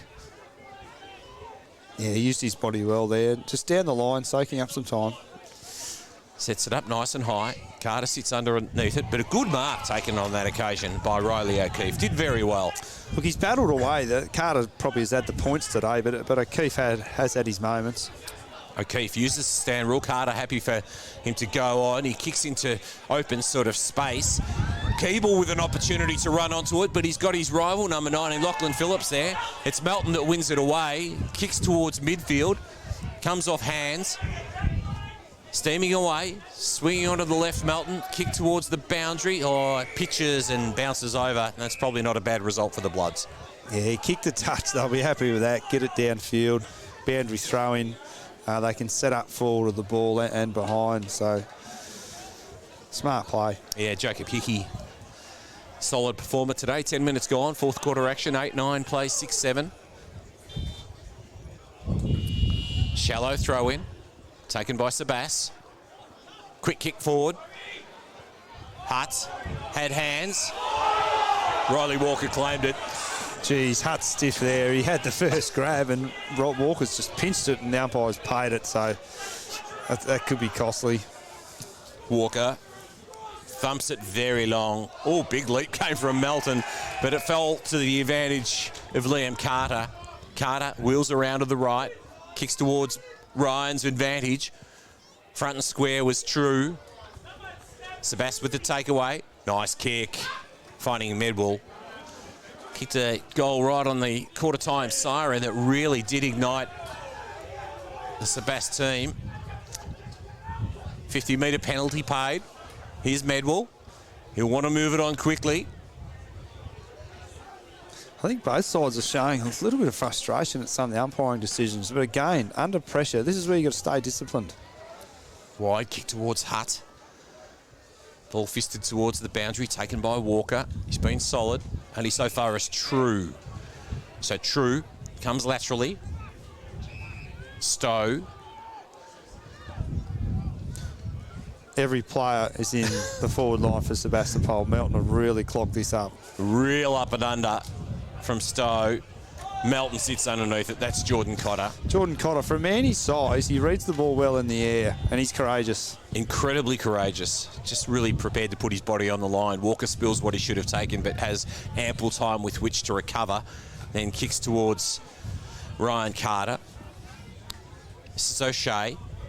Well, I reckon the intended target there, I'm not sure if it was Keel or Cassidy, but Melton did well to see the ball over the boundary line and deny both quality players an opportunity to do something with it. And that's been the order of the day as well. Just at times, that final kick inside 50 hasn't hit the target and Melton have been able to defend. Here's another opportunity for Sebas going inside 50 once again. Keeble runs onto it, swings around onto the right. There's only Melton players back there. Riley Walker. Well, he's looked for the refuge of the boundary line here, but it actually sits and runs along the line, which is quite fortuitous because Melton have got numbers.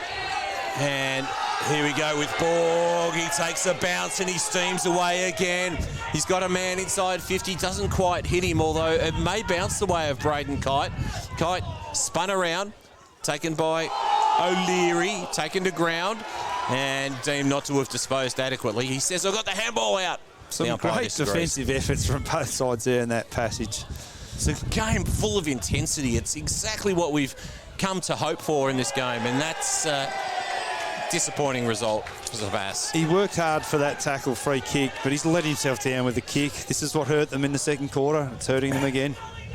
Manito gives himself a little bit of a better angle, kicks towards the top of the square.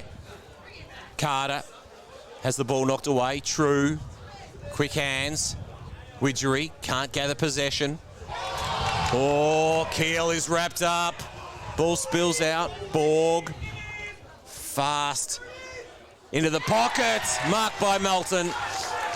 And there's the difference. Borg spins on his opposite foot and kicks to advantage, mark taken. It just shows the class in sides between both sides. There's just that little bit of a gap. He's a classy player, Kyle Borg. Come through the Western Jets. It's great to see him playing senior footy at his local club and having a big impact, and the locals love him. Lachlan Hickey shooting for number 9 for the Bloods. He kicks on goal. It's to the near side. Through for a minor score. Melton moves along to 8-10, 58, 15-point leaders over Sebas, 6-7, 43. They're well set up here, Melton. Even before that point had been kicked, they'd set up like he was going to miss. The zone's in place. They've trained for that. Well coached. Good leadership. Yeah, good drill. Cotter again. He certainly plays big, doesn't he? Yeah, he puts his head in the hole and reads it well. So Cotter will pump his side deep into attack once again. It's a very deep entry. The big fly and over the back. Carter! Carter of the Liam variety kicks his second goal. In fact, might be his third goal, I suspect. And that gives Melton a 20-point advantage as they move along to 9-10, 64, leading Sebas 6-7, 43. He read that like a small man. At pace, hit it, and then the finish. Under pressure, right foot snap. Absolutely brilliant. The faithful loved it, and now there's some scoreboard separation as we hit the 15-minute mark. So this is going to be very tough from Sebas, but they will not lie down. Widgery, tough as nails. Widgery always prepared to put his head over the football. So it's a 21-point margin. 64 plays 43. And takeaway from Borg once again. He's been influential. Finds Carter on the lead. Well, we've just spoken about him a number of times, Wes, and he's just been electric. He's so fit. He's got genuine leg speed. And the finish again. He doesn't panic. He took a step to steady and he kicked to advantage. And Carter in front. He's so athletic. Weighted numbers here is just wearing Sebastopol down. Sebas had a great first 10 minutes and Melton have responded with the last 5 minutes. All the ascendancy. He'll come in from 20 metres straight in front. And he kicks the goal. It's the 10th for Melton. 10-10-70, leading Sebas 6-7, 43. The margin now stretches out to 27 points. And it looks like Melton Bloods are on their way to a grand final in a fortnight's time. We best not deny Sebas the opportunity to come back, but it's going to be a very, very difficult challenge right now, Gavin. Oh, look, I think, yes, it's going to take an unbelievable effort to come back from here. Melton have got one foot in that grand final in a couple of weeks' time. Back in the middle, and it's Jack Walker. Sends his side forward once again. Liam Carter spilt the mark, good enough to double back and put it into the pocket. Ryan, he spills the mark, and ultimately Sebas happy to see it over the boundary line. 10-10-70, plays 6-7, 43. Another key clearance by Jack Walker. Had time, had space, kicks the ball well. Both Carters are really having an influence now. And in these sort of breezy conditions, it's obviously pretty challenging for a tall forward, but they're both doing very well indeed. Free kick is going to go the way of O'Shea. He's battled on well for Sebastopol. Look, Sebas just need to play on. They need to take some risks. Like that kick exactly. Hutt presenting up well, presenting high. Hutt into the midfield. Cassidy the target. Juggling. Didn't quite have enough of it according to the umpire. Kicking from out of the air was Medwell. Cassidy steaming through. He's such a good player. There's Keeble.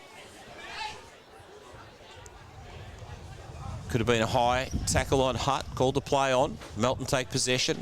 And Cotter's wrapped up in the tackle. And we'll have another ball up.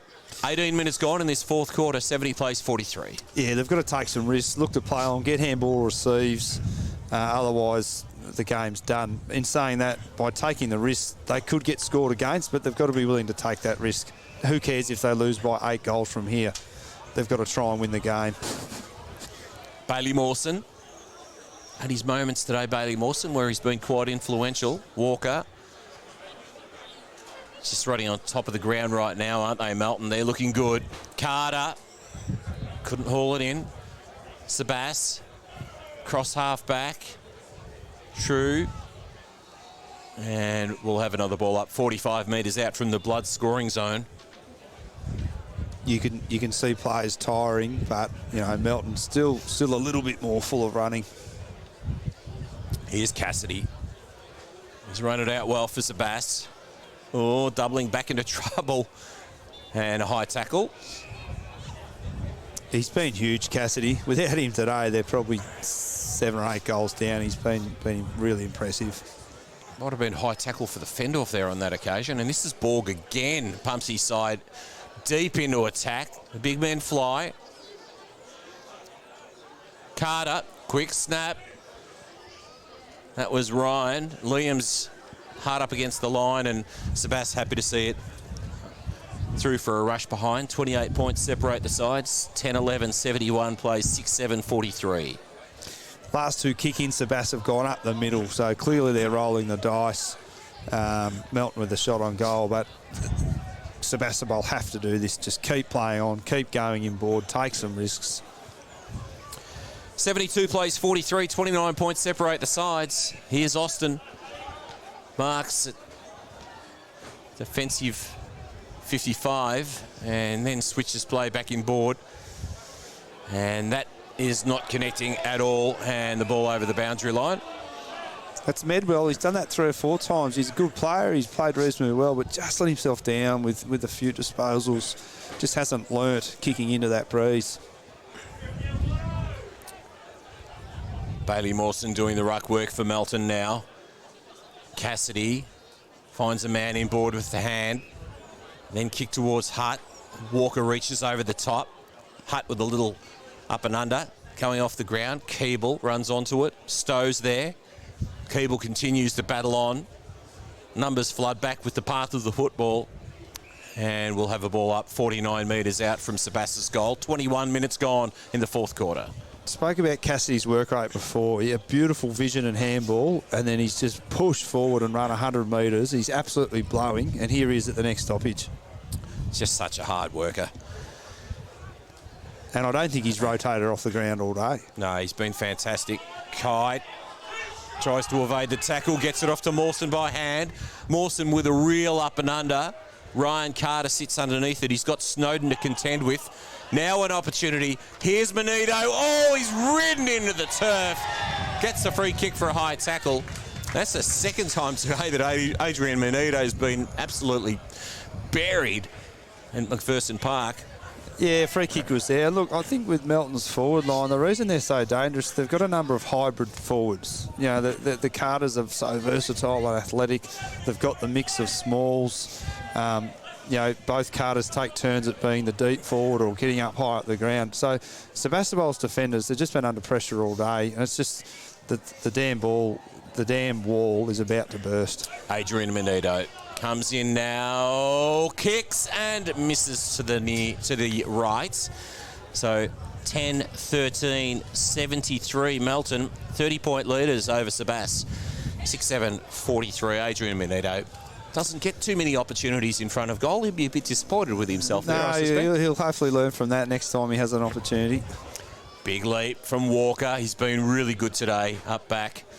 It's been a great battle. Oh, here's Kyle Borg steaming forward. Kyle Borg puts the nail in the coffin, and Melton are on their way to the 2022 McDonald's Ballarat Football Netball League Grand Final. Kyle Borg must be contending for the best player on the ground today. He's been absolutely outstanding, kicking Melton's 11th. Oh, reward for effort, Wes.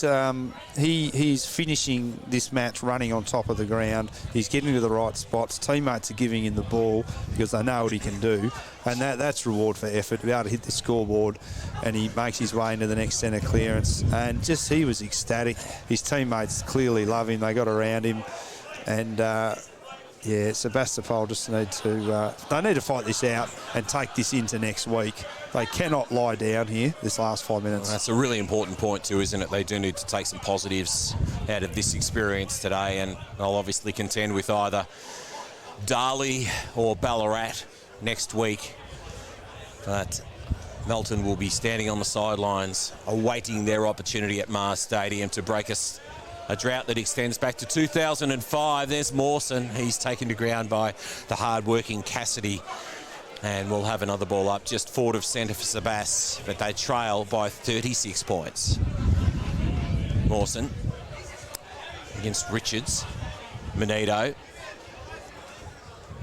A little kick off the ground to keep the ball moving in the direction of the Melton goals. The pack gathers over the Sharon, and we'll have another ball up right on the front of the centre square with Melton in attack, leading at 79-43. Yeah, still pushing forward. They want another goal or two to really get some reward for their on the scoreboard for their efforts. Kite held up in the tackle, nowhere to go. Umpire says didn't dispose adequately. Cassidy wants to move it on very quickly, does so with a handball to True's advantage, but doesn't quite hit the target. Oh, bit of a spillage there on that occasion by Riley Walker. That's uncustomary. We know that he's got such good hands. I think you can see fatigue from both sides here. Look, both sides have thrown absolutely everything at the contest.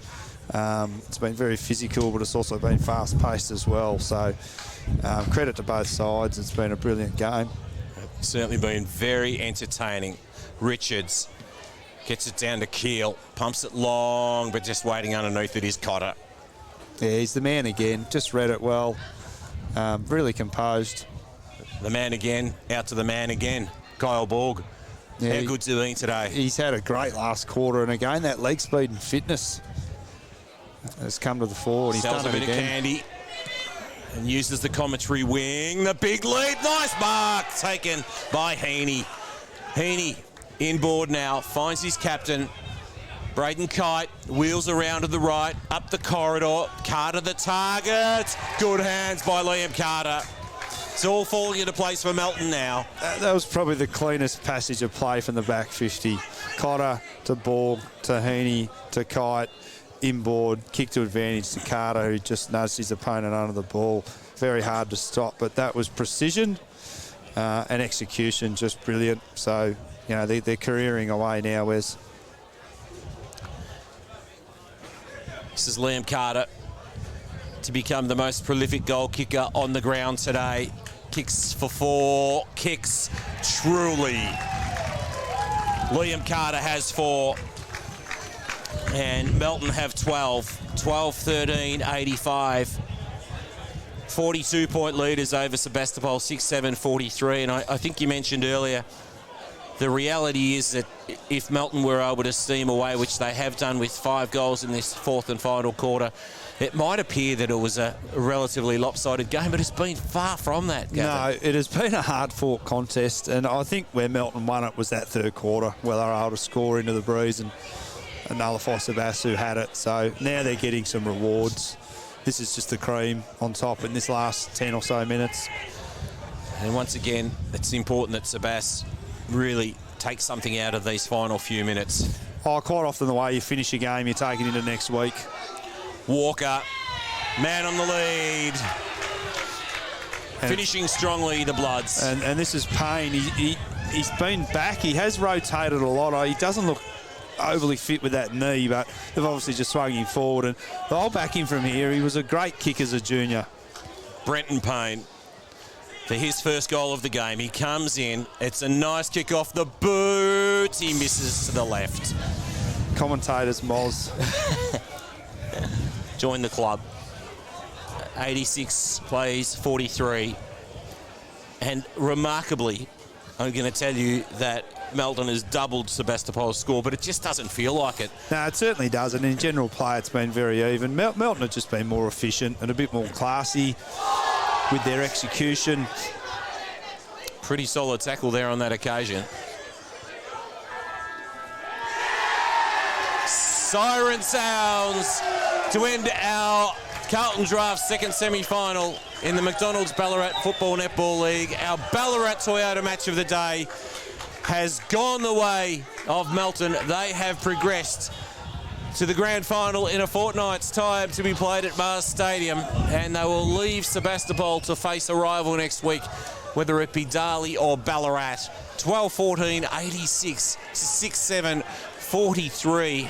Gavin Webb, what a very entertaining game we've witnessed here at McPherson Park today. Oh, look, the better side has won. They finished on top of the ladder for a reason. They've kept Sebastopol to 1 goal after quarter time, which in any game of football is an outstanding effort. And in the end, they got their reward with some gap on the scoreboard. I think Melton's leaders really stood up. Both Carter boys were influential. I mean, Liam Carter averages 11 marks a game. He got on the end of a few today and has ended up kicking 4. Braden Kite was his usual busy self. Jordan Cotter steady down back. We have the Walker brothers, Watkins, Hickey, all these guys just stood up. And Brett McIntyre, Brett needs to mention, he was fantastic. Him and Richards had a great duel.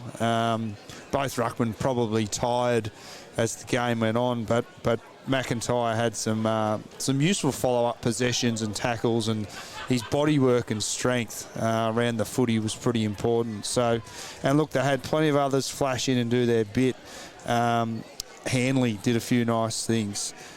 Payne was solid enough down back. Kyle Borg, we spoke about, he got better as the game went on, and for a young player, the confidence he will get out of that, and his teammates will see what he can do.